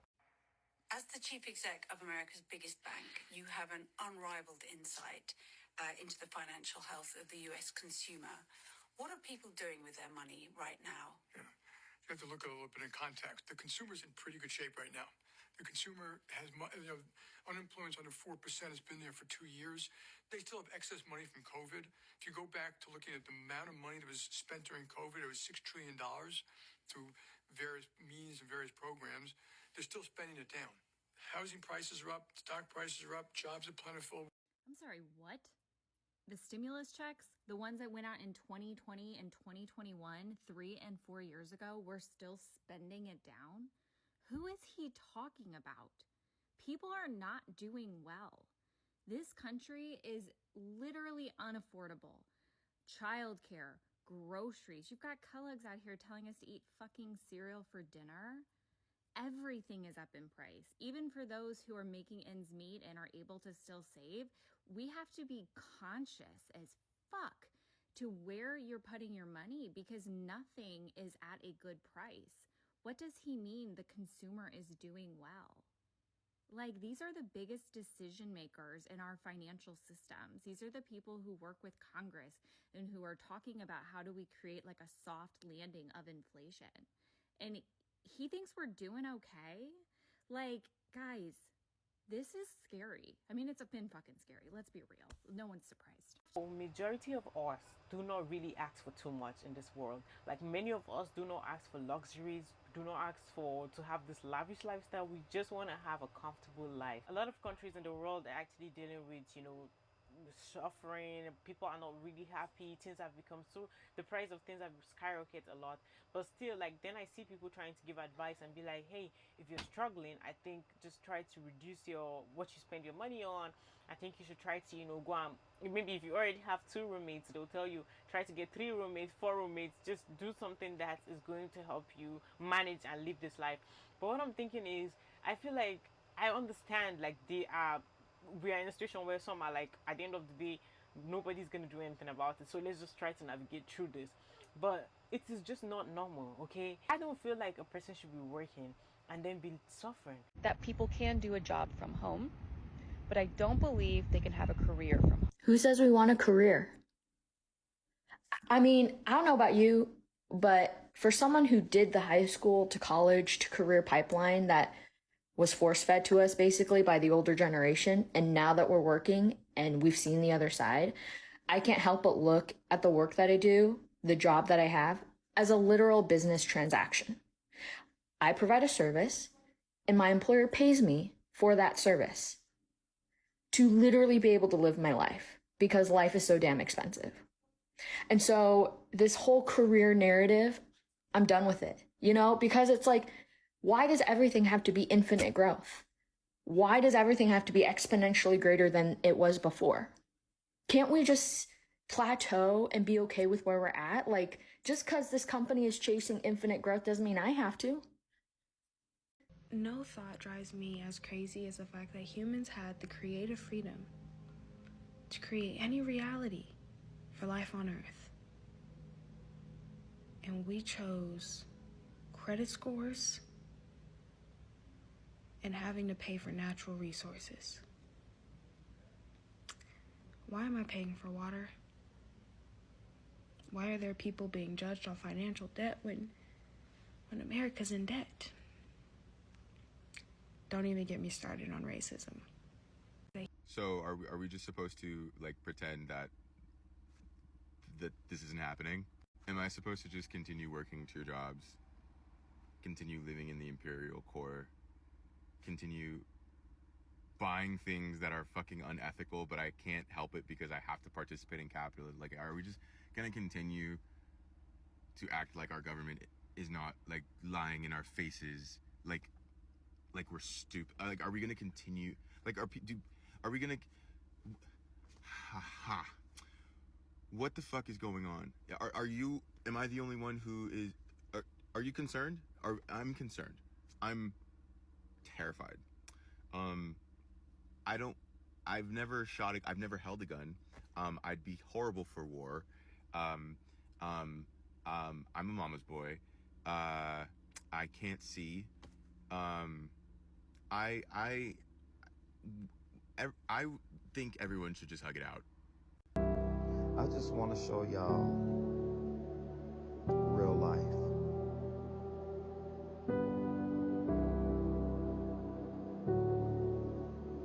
And this is real life. This is legit real life, bro. This is legit real life. This is my refrigerator. This is my refrigerator. I have nothing. I have tried to get food stamps. Georgia is not trying to give out food stamps. When they give them to you, they only give them to you for 1 month, the month that you get approved for. I just got a job because they won't give me food stamps. But my car has now just breaking down. It still works, but I can't drive it. So I put it in the shop. I don't even have money for that. All of this, I mean, I don't even have things to match. I don't even have things to put together. Eggs been sitting in here for God knows how long. Like, this is America. This is the United States. It makes no sense. It makes no sense. You can't win for losing. I don't understand. And how are we supposed to get around? How are we supposed to do anything? They are not helping us with nothing. With nothing. I have bent over backwards looking for help. I don't have a support system. I don't have people to reach out to. It seems to me that everybody is already, and they're going through it themselves. I mean,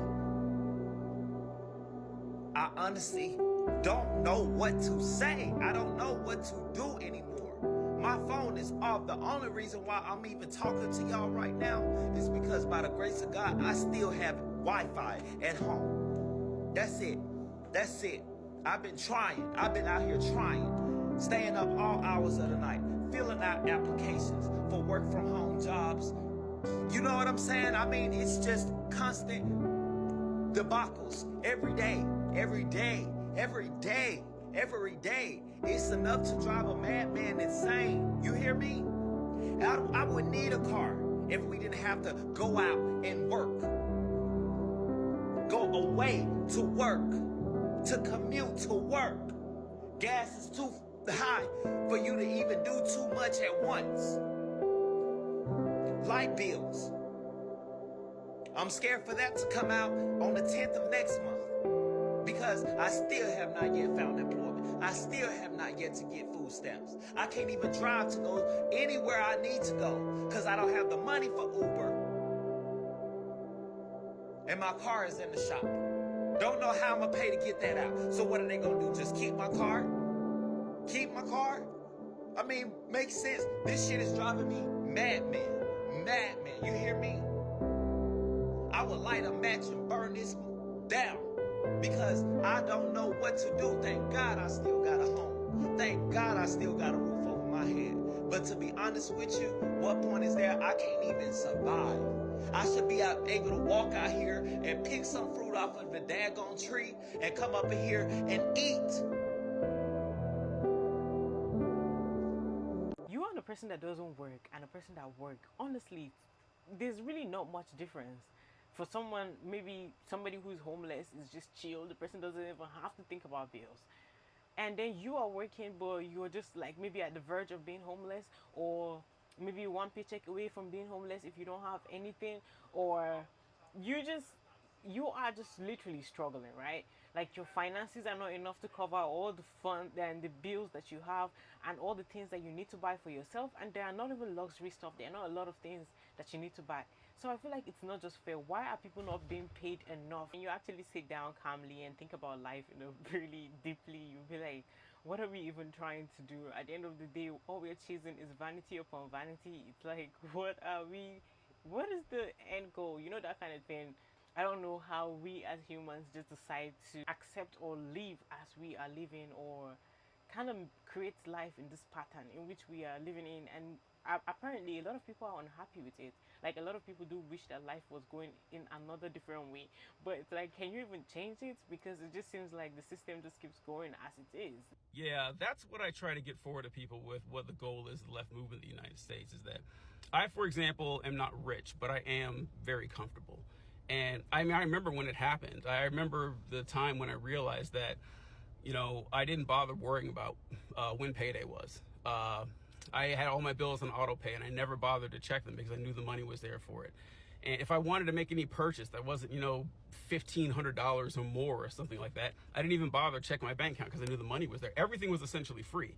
And that load off your mind, that peace of mind, that ease. I mean, people say money can't buy happiness, and of course, that to an extent, like, I think it's like once you make like 70 grand, I remember seeing this years ago, this might be more than that now, but there's a study that showed that once you reach that, money has diminishing returns and how much happiness it provides you. But having an amount of money that you can cover your basic needs and not worried about it is a ton of happiness. And there's no reason that I should have this life and everyone shouldn't have this life, because it's not about me. I mean, yes, I've worked hard, but so have a lot of other people. Yes, I studied, went to school, so did a lot of other people. You could say I'm intelligent. A lot of other people are too. People who are smarter than me, did better in school than me, work harder than me. I know people like that exist. I've met them, and they're not doing as well as I am. And it's not because I've discovered some secret. It's just because the deck of cards I was dealt in life was better than theirs. It's through no fault of my own. It's a lot, like, as much as I put into it, is equaled out by just dumb luck beyond my control. The family I was raised in, the people I knew, the community I was around, the connections that I had, that's not because of, you know, just me. And that's what I want people to realize, is that the unfortunate thing that happens is that people who start out poor and make it in life, they see it and they say, well, if I could do it, then anyone can do it. Instead of seeing like, oh, wow, I was 1 out of 100 who made it. That's a bad system that only produces 1 out of 100 successes. And they make it about how great they are and how smart and clever they are, instead of seeing that the system itself creates this environment where only a small portion of people make it to riches. I mean, comfort to a lower extent. But yeah, that's the goal. We're not trying to make everyone rich. I mean, obviously, if everyone was rich, then nobody's rich. That's not the point. It's like, we just want people to be comfortable, have decent lives where they're not worried constantly 24/7 as people who work hard, bust their ass, and are still poor. And it happens every day in this country. It's a travesty. Federal minimum wage, and I cannot afford to live. I can break it down perfectly for you. So I'm one of the many Americans struggling with homelessness. I live in a vehicle that was made in 1996. I live on the side of the road, and I live in parking lots from time to time. When I can, I stay at campgrounds. But this was obviously not my first choice of living. At the time I became homeless, I was 22. My grandma had just passed away. I had applied to 6 different apartments, and I got denied at every place because I didn't have renter's history or credit yet.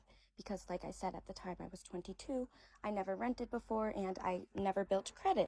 So after being denied multiple times, I did have to stay in motels, and my money was going fast on nights at motels. Plus, the motels weren't super clean or safe, and I have 2 cats. Well, I have 3 cats, but at the time when I first became homeless, I did have 2 cats. Now, the answer that you want, I have. You're wondering why they are doing this, and you're wondering why we are not fighting back. Slavery never stopped, it just evolved. The government requires you to be a slave to them in order to rent an apartment. You could have money. You could have, for example, $10,000 cash, but you still will not be able to get a place to live unless you have proof that you have been a slave to the system, pay stubs, bank statements, proof that you work a certain amount of hours. If you are not making money for the government, then they don't want you. They don't want to help you, and they see you as a burden. The system is set up for rich families. If I had a cosigner, I would be able to get a place to live, but I had no family or friends to cosign for me, so I've just been navigating this kind of by myself, and I spent my life savings on this vehicle so that I didn't have to sleep in my car or outside in the park. But the government doesn't believe you guys will fight back, and they're trying to make you so tired that you won't fight back, or you will become so rageful and you won't think straight, so you'll get yourself in legal trouble, and then once you get locked away, you can legally be used as a slave. It says it in our amendments. When you get arrested, you can be used as a slave, like legally. It says it in our amendments in very little font. So at the end of the day, it's all about the elites using the middle class and the poor as their workhorses. I always try to tell people you will never get rich working a 9-to-5 job because the rich never got rich that way. The rich are telling you guys, go work a 9-to-5 job and you will be like us. But they really got their money from generational wealth, slavery, funding wars. The reason inflation happened and you guys need to be making more money for your rent and for your gas is because they're giving money to the wars, because the rich elites of our country make money by funding wars, by trading missiles and trading weapons and stuff. So that's why they need you guys to work extra hard for them right now, because you guys are helping funding the war. Meanwhile, many of you are getting angry, rageful, getting yourself in legal trouble because you're tired, you're exhausted. You're needing to depend more on health care because you're sick now and you're getting overworked. No humans should be working this much. Never in history have we before. The funniest thing is, right now I'm homeless living on the side of the road, but I'm making more money than my grandma was, or my grandparents, my mother, like back in the day. Their rent was like $300, but they're gonna tell us that they worked just as hard as us and that we're the bums and we're lazy, because they're not gonna own up to the mess that they made. And they don't care anyways because they're not gonna be on Earth for much longer. So we're gonna be the ones to deal with it, and then our children. But you guys just have to realize it's about slavery, it's about power and control, it's about feeding the elites, feeding the rich. They don't care what happens to you. They see you as ants. If you pass away, they will replace you with a new employee. They really don't care. You're just money. You make money for them, and they even say money doesn't exist. It's just meant to control you because they know money doesn't exist. They trade numbers. They do not trade money. Money is paper. It's a made-up thing to control the middle class and the poor so that you guys stay in your lane. So you can keep getting angry like this, but that's not going to do anything. You have to become brave. Stop depending on the government. They control you with fear because they think that you need them. They took away our human instincts, so you don't think you can hunt for food or make your own house, but you think you can make money to pay somebody to do it for you. And that's where they have you, because you don't know how to be self-sustainable anymore and you need to rely and depend on them. When at the end of the day, we have trees we can go cut down and build our houses. We know how to build a fire. I grew up in a town where hunting is a thing every season. We hunt for deer and turkeys. But they have you fooled thinking that giving away $2,000 every 30 days is winning. When at the end of the day, not paying rent is winning, dude. I don't pay rent. Literally, I've never paid rent in my entire life. I tried, but they didn't want me to because I didn't qualify. So now I've been learning how to live in different ways without the government, and they hate me for that. But in these next couple of years, you're going to see van life, RVs, trailers all over the place because some people want to be free for the little time that we have on Earth.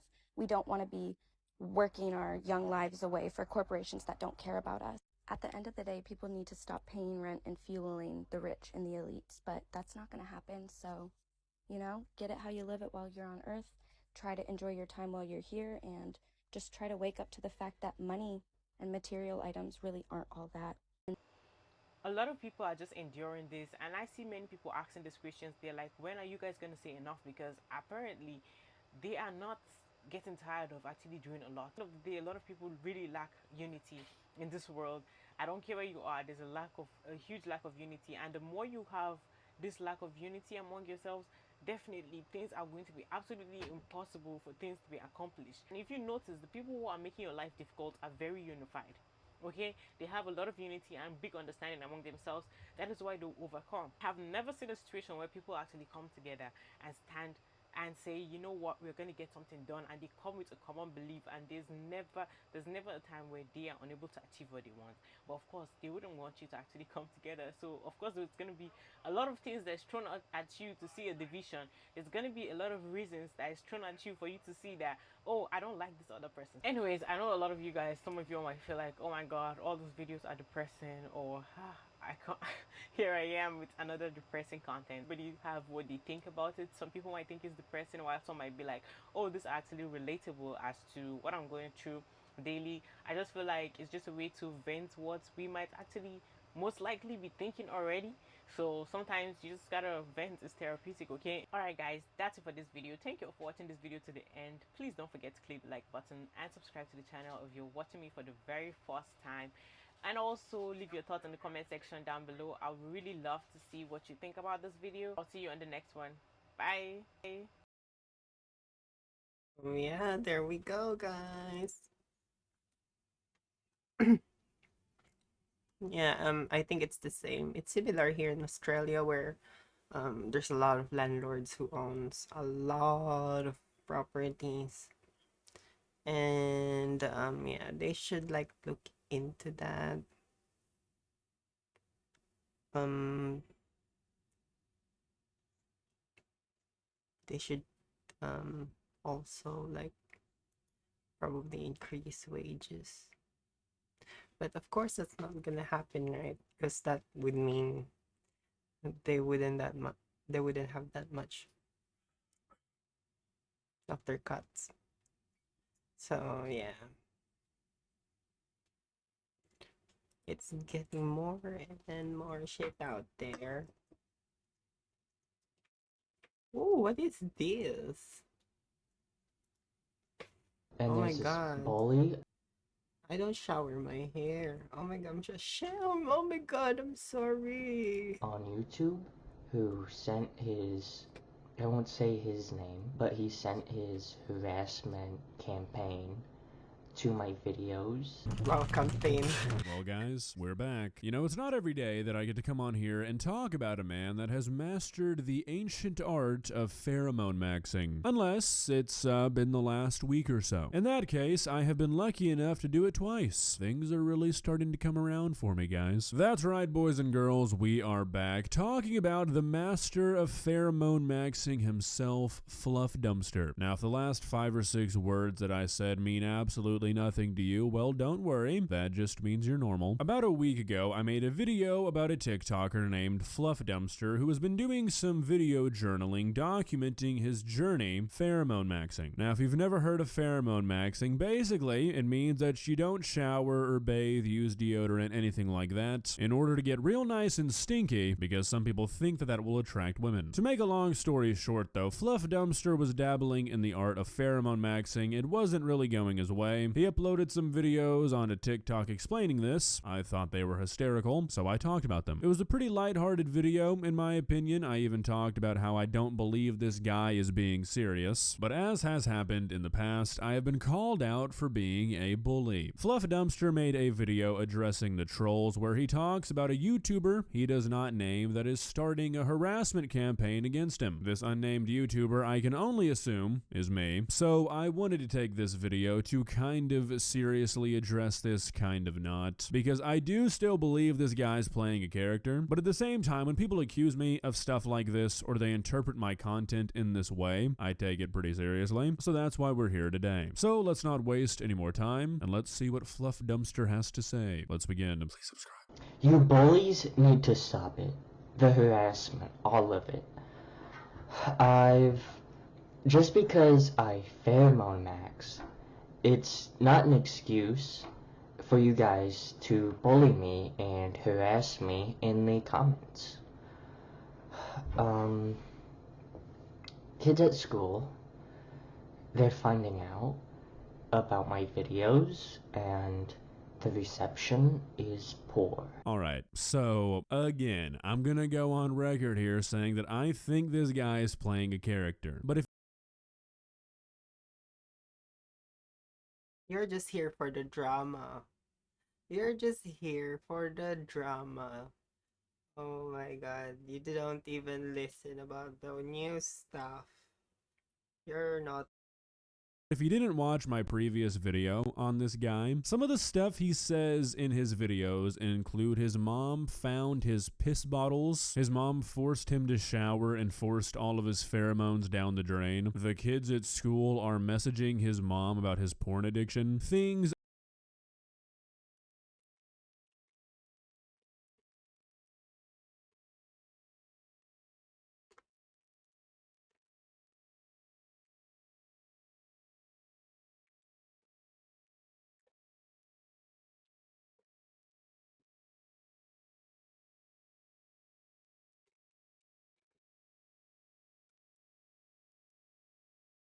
Said. You're just here for the drama.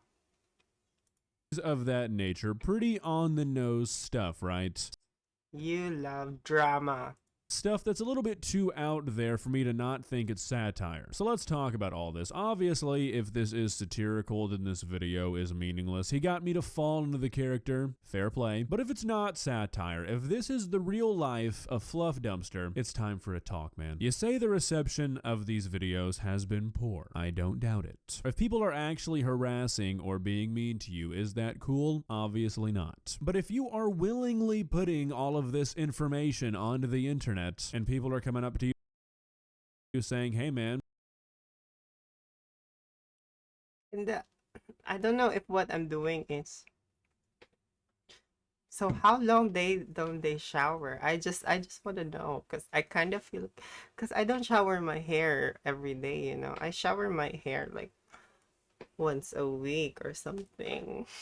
But that's because I'm not doing anything. Like, I'm not really like having to like meet people, you know.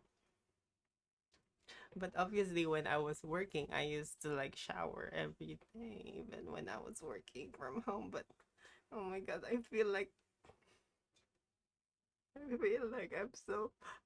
being called out. Take a shower, or maybe don't have piss bottles where you sleep. Those are things you just Ew, no, ew. I don't keep piss in my sleep. Jesus Christ, that's disgusting.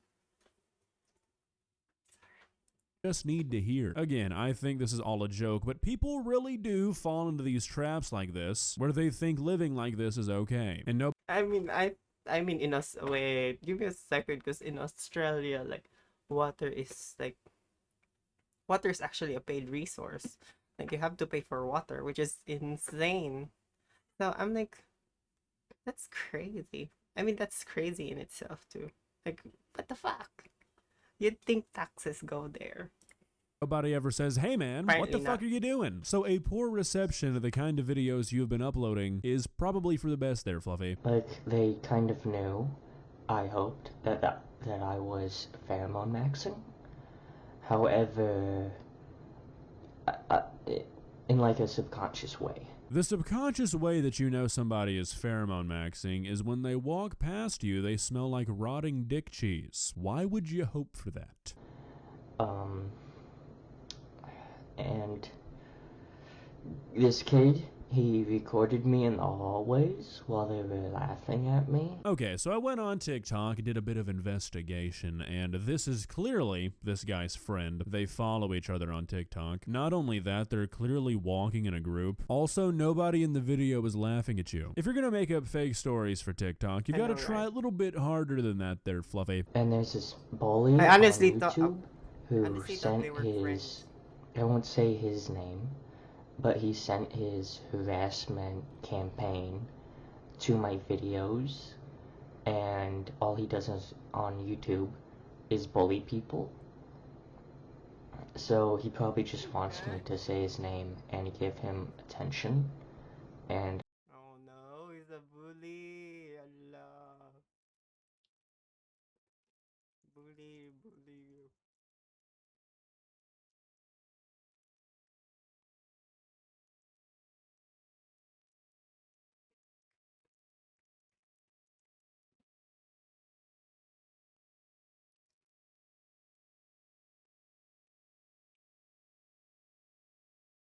I won't do that.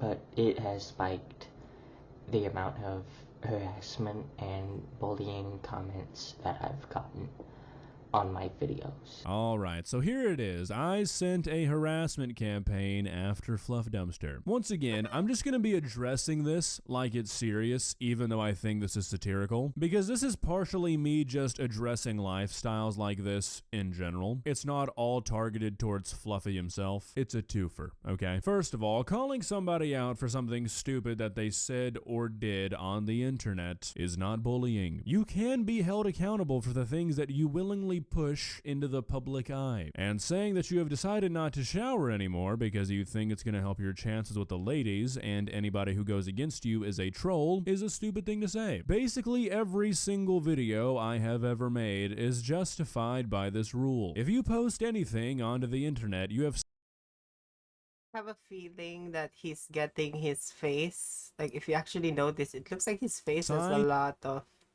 like marks on them. I feel like I hope he's taking like at least he's washing his face. I really hope so, because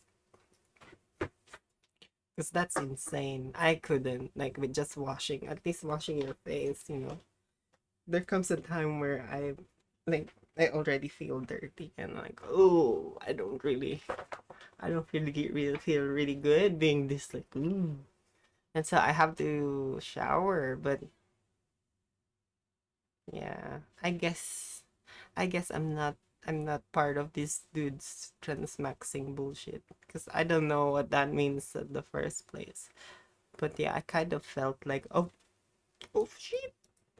an invisible contract inviting criticism. Now that criticism should be constructive, but you have invited it. Now to address the whole I'm sending a harassment campaign and the comments have gotten worse since I made my video, that's obviously not my intention. I don't condone anybody attacking anybody I make a video on, but there's a difference between attacking and criticizing. A lot of people confuse the two when they don't like to be criticized. And again, if this whole thing is serious and you're actually pheromone maxing, criticism is what you need, and a lot of it. So the rest of the video is, in my opinion, some pretty good acting where he again tries to make it sound like people at school are being mean to him, where he shows a DM from another person that he follows on TikTok, so not sure I believe that. The acting was so good that I actually began to kind of believe all of this until I looked at his most recent TikTok, which is him announcing that he has started a timer that is ticking down until his 18th birthday for all of the ladies that might be interested, which I think solidifies that this is in fact the greatest character ever played. Now that's really everything I'm going to say addressed specifically to Fluffy here, but like I said earlier, I kind of want to address this kind of lifestyle in general. Guys, if you're out there and you're feeling a little bit down, you're not having any luck with the ladies, nobody's giving you attention, you feel like nobody wants to be your friend, I promise you, pheromone maxing, or any tactic like it, not the path you want to take.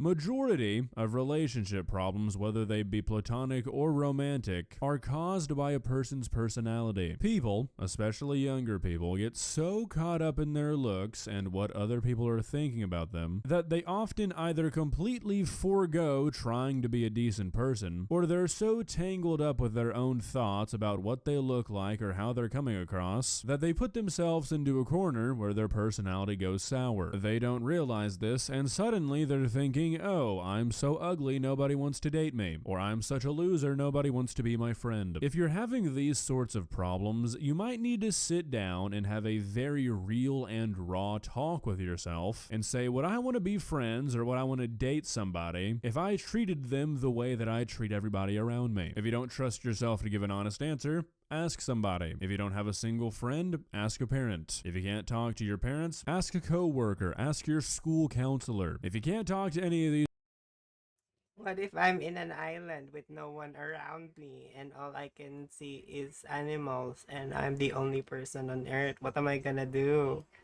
people, or if you don't want to, well, I'm beginning to notice a pattern. You might have your answer already. This is coming from a guy who in 6th grade thought nobody liked me because I thought what people liked was annoying little shits who were kind of an asshole. Not even because I was that kind of person, I just genuinely thought, hey, that's cool, that's what people like, but it's not. Once I decided to just act like myself and not be a douche, suddenly I had a bunch of friends. And if you're just a natural asshole or something and you don't think you should have to change to be anybody's friend, well, then have fun having no friends. Just like you probably think all these people should change to be your friend, nobody wants to be friends with the asshole. Or the guy who doesn't shower because he thinks smelling like shit will get him a girlfriend and pisses in bottles and is forced to shower by his mom. These are not very desirable traits of a friend. The harsh reality is that if you're having relations... Wow, why is he being actually forced by his mom? That is so bad. Oh my god. Ooh. I mean, I think I think there was a time in childhood where I was like, I don't want to take a shower. Mama, I don't want to take a shower. But oh wow. Oh wow. Oh wow. That is insane. Relationship problems with a person I can smell him from here. you meet every now and then, you just don't click or something, that's one thing. But if you seem to think that nobody around you likes you, or you just can't catch a break finding a friend, or any sort of meaningful relationship whatsoever, everybody around you can probably pinpoint the exact reason why. And it's probably not because you're ugly. Now, if you're genuinely being bullied or targeted for some reason, that's a completely different situation. That's not what I'm talking about here. Talking about situations like that would require a whole nother video, but one thing to keep in mind is that if somebody is bullying you and they're over the age of like 13 or 14, not only is that going to end once high school is over, but you can rest easy knowing that they are going absolutely nowhere meaningful in their life. Unless they find a microphone and YouTube apparently. But what I'm talking about in this video is situations where people think that everyone around them is an asshole. And we all know the saying. Moral of the story, if you think that nobody likes you because of the way you look, before you turn to pheromone maxing, maybe just try and be a slightly nicer person and just see where that takes you. If it's nowhere, well then go buck wild. Throw away your deodorant and stop paying your water bill. It's time to get stinky. Well guys, I didn't really Stinky, stinky poo poo, stinky. Wow. Ew. Honestly though. Ew, for reals. What the hell is that about? Why? Ugh. Ugh. But I think there are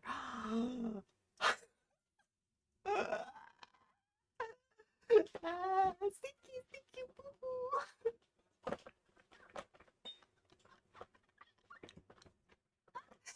Oh my god, why can't I stop laughing about that stinky, stinky poo poo bullshit? I'm so childish. Oh, okay. I think I've sourced. Mm, I like stinky, stinky. Yeah, ew, I'm kidding. No, no. Erase, erase. Cancel, cancel. Nothing. I didn't say anything. I didn't say anything stinky. Nope, nope. Nothing, nothing. No, no, no stinky, stinky. But I think I sourced some YouTube drama. I think I sourced some genuine YouTube drama. But before that, I think we should watch this explainer video powered by another YouTuber in a nutshell.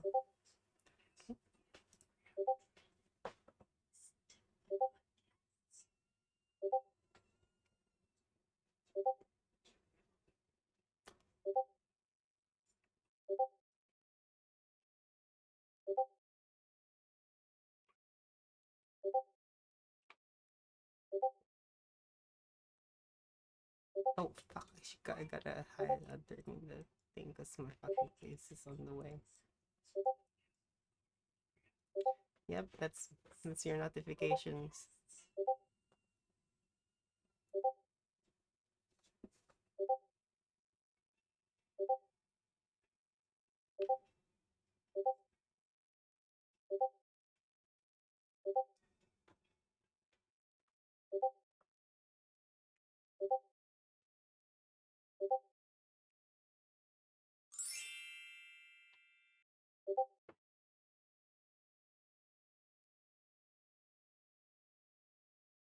Okay, that was a really good, really, really good, amazing explainer. One of the best. Amazing. Okay, now we're gonna go. Like, I don't know what this guy is talking about, but I think it has something to do. I think it has something to do with that. So yeah, I don't know. Check it out. Let's listen to what he says. So at this point in time, I'm pretty sure everybody knows the Think Before You Sleep allowed for Illuminations situation, where because the YouTuber Think Before You Sleep made a video criticizing another video by this YouTuber Illimation, she responded to the criticism in this video in one of the worst ways possible by going to Tumblr and telling her audience to go to the video and report it and flag it to YouTube in a hope to get it taken down for violating cyberbullying and harassment guidelines. Now the real kicker is in this Tumblr post where she directs her Oh, I audience played to that report game. this video to YouTube to try to That's Roblox. I love Roblox. get it taken down. She admits that she didn't even watch it. She didn't even watch the video that criticizes her, but apparently her friend watched it and gave her the rundown, so that's good enough for her. That's all the proof she needs to know exactly what's said in this video to call for her fans to go report it. Now, in case you don't get it by now, I'm gonna explain to you kind of the way things work around here on YouTube. You don't mess with people's platforms like that willy-nilly. You don't just tell your audience to report people's content and get it taken down because you got upset by it. That's not how this shit works. We happen to rely on this as income, and when you get upset because somebody said something mean about you, you can do a million things. You can ignore it, you know, you can laugh it off, you could respond to it, you could talk. Defamation. I thought it was like, run.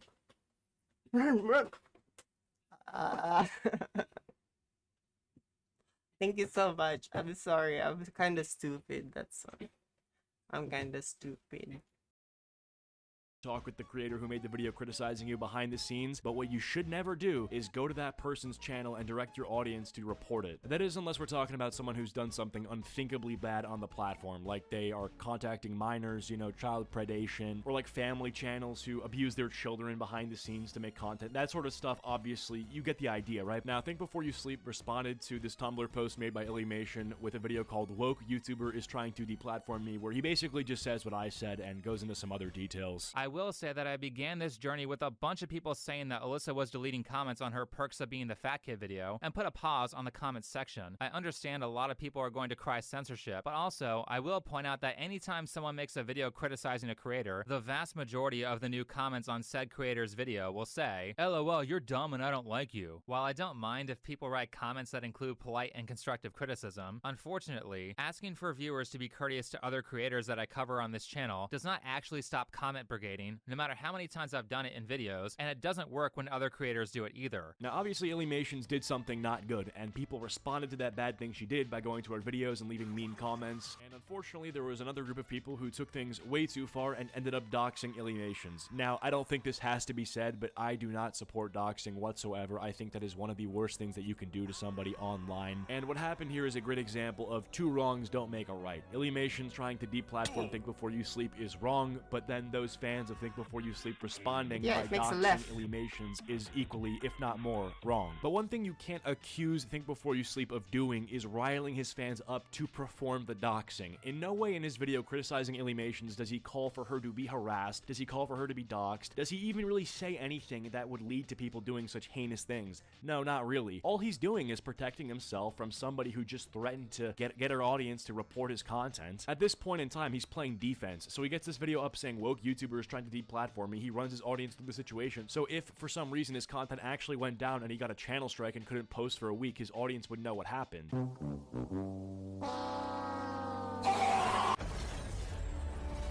The reason I'm bringing this all up is because the YouTuber Noah Samson, who has a history of beefing with Think Before You Sleep, just released a video called Think Before You Dox, and in the video he makes a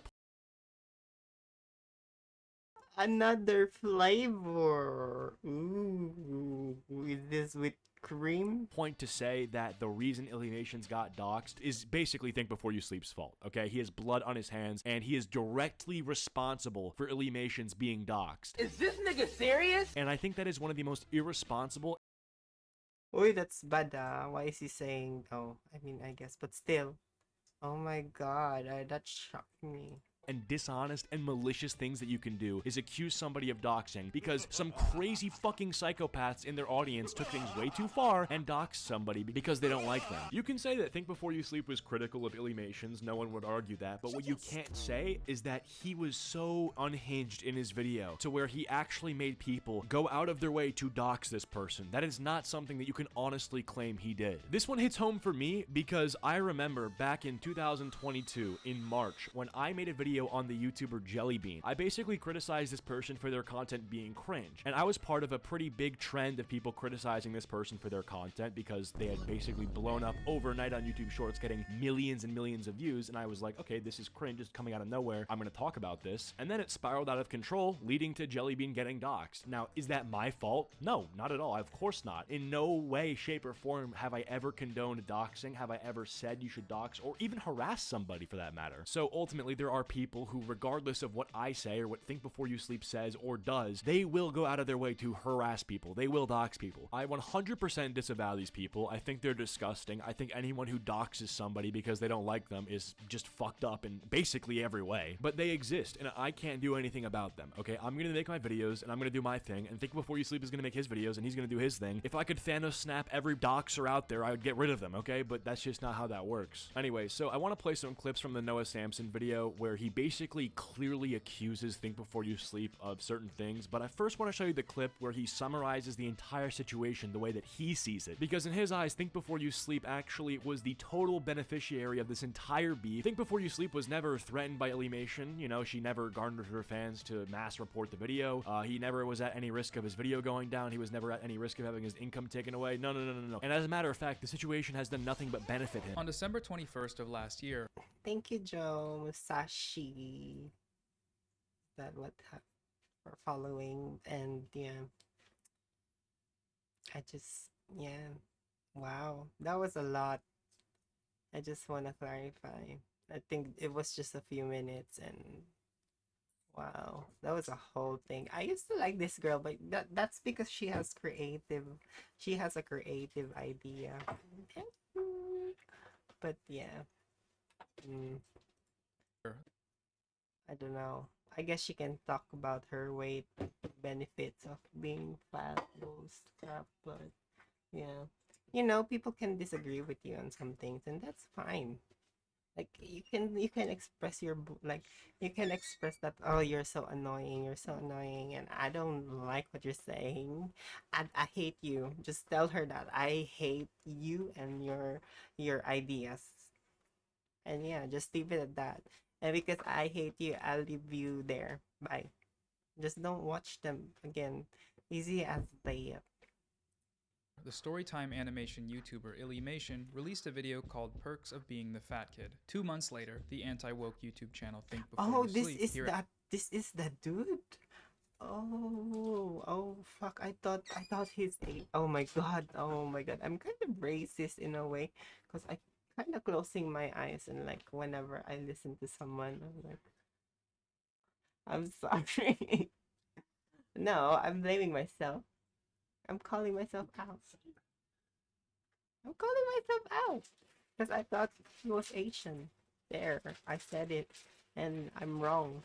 So yeah, I'm sorry, Lord Jesus Christ. I'm sorry myself. I'll try to be a better person. Sean, hi Sean, responded to Illy's video, the video titled Fat Acceptance Cartoon. Peace. Right after Sean posted this response, the comment section on Illy's video went through some changes. It was flooded with hate comments, threats, insults, inflammatory accusations, also a lot of anti-Semitism, so that's kind of weird. Okay, I just want to jump in here and say this is exactly what happened to me when Noah Samsen made his hit piece about me. Like, okay, yeah, the comment section changes when you have a large video made on you criticizing you. The comments turn from largely in your support to largely shitting on you. That's how that works. And it happened to me when Noah Samsen made his video about me. I had a bunch of comments from people calling me like, oh, an extremist. They fucking called me like a domestic terrorist, stochastic terrorism, whatever he was using. I got called an incel a lot too, as if that had anything to do with my video. So that also took place. Point is, like, yeah, they're gonna use big words there to try to insult you. So this isn't a Think Before You Sleep Illymation's drama special. This just happens every time. When one of her followers reached out on Tumblr to ask if she'd seen the video, Illy replied, and after expressing frustration about the harassment she was receiving, she ended the post by asking her followers to report the video. In response to this one Tumblr post, Sean made a whole new video, Woke YouTuber is Trying to Deplatform Me, in which he accused Illy of leading a campaign of targeted harassment campaign, and mass flagging campaign against me, mass flagging campaign, mass flag his channel, mass flagging against him and his smaller channel, deplatform a smaller creator, harass a much smaller creator in order to deplatform him, deplatform me, to try and get me deplatformed and take away his source of income. Take away my source of income. The only Why did I follow that face? I'm sorry. I thought it was a face off. I thought we were like, oh, follow this face to get 12 points. The evidence he has provided Sorry. for any of these accusations is that one Tumblr post. Okay, and that's like all he needs to provide. The claim is that this person is trying to get him deplatformed, and he provides the Tumblr post where the person explicitly says, hey, audience of mine, go to this video, report it, flag it so we can get it taken down for cyberbullying and harassment. If that took place, that would give him a channel strike, putting him at a much higher risk of having his channel deleted. There you go. That's that. The claim that was made was proved with that Tumblr post. This new video from Sean brought Illy even more. Okay, dude, side note, by the way, are we really using this comment as an example of harassment? Who the fuck cares? Hello? This person wrote, nobody cares. Is that even harassment? Like, is telling somebody, like, oh, I don't care. In what universe? Which culminated in her receiving That would death probably threats, be me, and being honestly. doxxed. For her Like, safety, okay. she was forced to leave her home state, breaking the lease on her apartment, which cost her over $10,000 in legal fees. Okay, I'm not gonna say that her being doxxed is not her being put at risk. Obviously, she's at risk when your information is out there, but the decision to flee your home and seek refuge somewhere else is your own decision. Like, if you get doxxed, there's like a million things you can do. A lot of the times, if you're renting, you tell your landlord, like, hey, this is my situation, just so you know, something might happen, or you call the police station near you and you say, hey, this is my situation, this is what might happen. Now, obviously, if you feel like the best thing that you have to do is to leave your apartment and vacate, then, you know, do that. But again, to pin this all back on think before you sleep, which Illuminations isn't doing, okay? Noah Samson's doing this. I think that's totally malicious. Sean, meanwhile, made out with a slightly better deal. 3 videos, 2.3 million views, 40,000 new Wow. subscribers, and a That's a big lot stack of of money. Google AdSense money. So before he even gets into the Money, video, he money, kind of frames money. the whole thing as Gimme, it being gimme a really money. big win for Think Before You Sleep. Like, Money, it's the money, greatest thing that's money, happened to money, his money. channel. But, like, you have to think, yeah, he made some money doing the videos responding to Illymation, but there was a genuine threat posed by Illymation to his livelihood by the threat of his video going down and him receiving a channel strike. So it's like, yeah, he gained money and subs from the videos he made, but, like, why did he make those videos? Because she did the thing. She did the threats. Anyway, a large part of this video is talking about Noah Samson's political and social disagreements with Think Before You Sleep, and if that's what you're interested in watching, then go watch that. I'm not gonna debunk or debate anyone on those things, right? I mean, I'm sure you can guess how I Yeah, I'm feel too about lazy certain to things read and how that. he feels about certain things. I'm not interested in having a back and forth on body positivity and fat phobia or whatever. That's just not what this video is about. The main thing I want to focus on is there's a about 2-minute segment in Noah Samson's video where he basically implies that Think Before You Sleep is the one to blame and is the reason that people are harassing Illuminations, like with doxing and threats and stalking. And the results are that his viewers have heard his message loud and clear. She should not be telling children that it's okay to be unhealthy. 4,000 likes. Illy, you're feeding 14-year-old insecure children lies about health. As a soon-to-be doctor, yeah, I'm sure that's true. As a soon-to-be doctor, you are making everything worse for the next generation. Well, Low what if content he warning is a here for doctor? some bad stuff. Bitch. I hate this lying Jewish blank with all my heart. She needs to die. The new video she made is promoting childhood Oh, wow, that's obesity. She is a extreme. cancer to this world and needs to be rotting 6 Are feet you- under the ground. This comment is from the That's doxing thread. They mean. state I wouldn't wish death on anyone. I mean, I would wish the karma would go back to them. Yeah, sure, but wow, that sucks. If they die, how are they gonna experience the pain, the suffering of whatever the other person felt? Like, say, for criminals or murderers, right? stated they were going to visit her Now I in gotta cut my California. nails They said now. they wanted her dead, and at that point, they What? I knew just said where no she lived. twice. Thankfully, So Illy cute. was able to move before anything violent happened, but if this person, for example, had taken action, Sean's video very well could have been what pushed them over the edge. This is an incredibly dangerous and irresponsible standard to set for content creators, okay? If a psychopath, a literal psychopath, will go out of their way to stalk, dox, threaten, harass YouTubers like this person is, how on earth is that his fault? This just seems like the slipperiest of slippery slopes. If I criticize somebody and then something horrible happens to that person, they can say, well, your video may have inspired them to do that horrible thing. Well, it's like, dude, I can't control how psychopaths think, okay, unless I literally say, hey, you do this or think this, okay, and behave like this, then I can't control people, bro. There was a thing I remember where I can't be specific with the details, but a certain person who did a certain horrible thing referenced PewDiePie in his manifesto. Is PewDiePie to blame for that horrible thing? Of course not. If Noah Samsen makes a video on me and then some crazed fan of Noah Samsen ends up trying to dig up information about me, that sucks and I'll try to deal with that the best I can, but I'm not gonna sit here and say Noah Samsen caused this or he is the reason this is happening, right? I mean, unless he literally gave people those instructions to do that to me, then I don't think it's his fault. I mean, obviously, I'm sure he didn't help, but that person is obviously mentally ill, they're sick, they're a criminal, and they should be arrested, you know? But ultimately, Noah is setting a very dangerous standard by saying that creators are 100% responsible for everybody in their audience and their actions. He's basically saying that if someone does something bad and you criticize the person that they did something bad to, yeah, you're kind of either directly or indirectly at fault for it. I can't have that be the standard. That's just not okay. Anyways, though, that's kind of all I wanted to say on this issue. If you guys enjoyed, please be sure to leave a like and subscribe if you're new. Follow my social medias. The links are all down below. Nah, I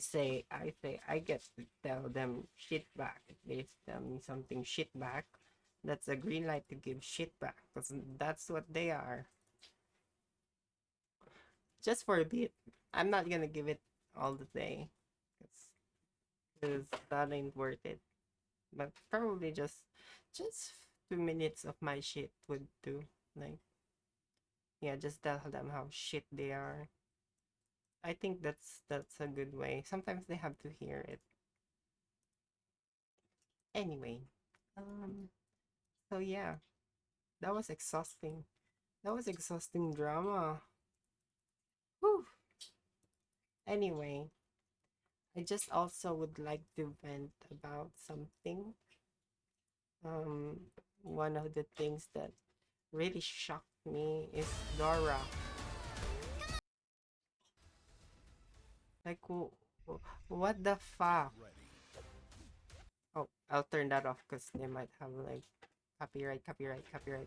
Dora, the Explorer. Dora. Like, what the fuck is that? Like, that's not Dora.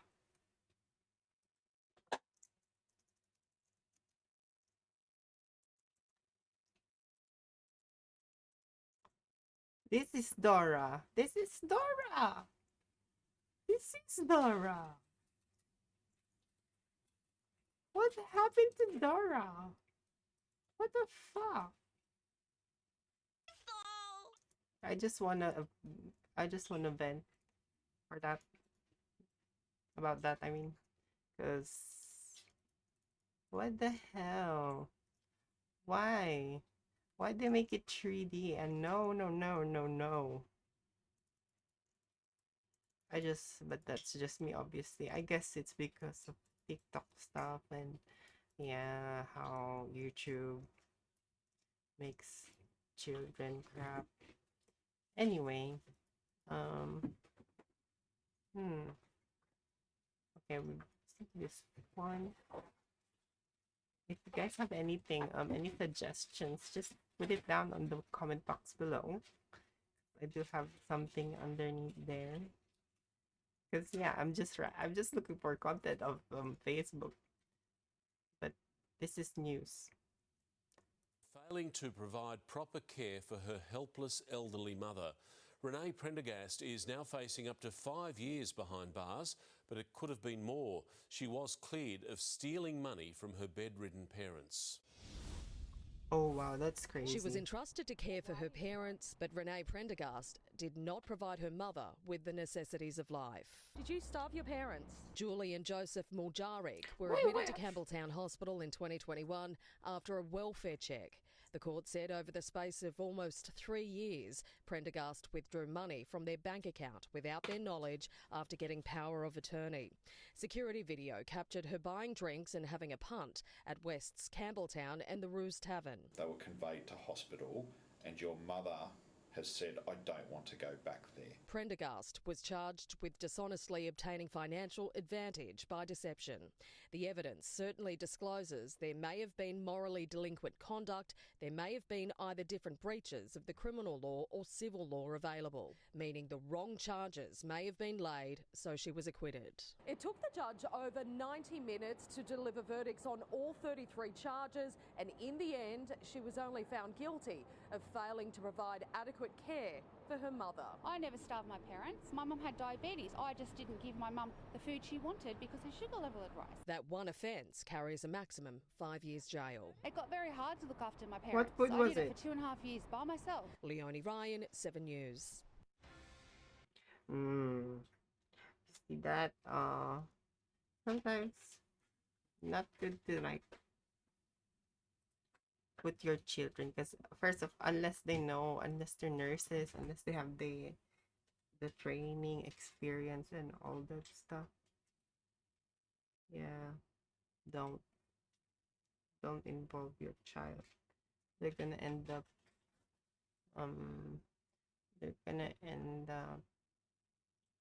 hating you, basically despising you for that. So anyway, I think that's gonna be it for me now, because it's already 2:30. It's pretty late.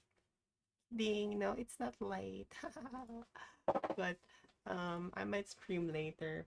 I don't know if Jesus allows or whoever. I'll just have to, yeah, because the light is making me really. Oh, you're still there? I didn't know you're still there. But yeah, thank you, Severus. I really appreciate you being here. And yeah, of course, I'll give you the drama every time, every day. That's what I love. I love drama as long as I'm not involved. Like, fuck that shit. Fuck being involved in dramas. So, thank you. I'll see you guys later when I'm playing or whatever. And talk to you soon.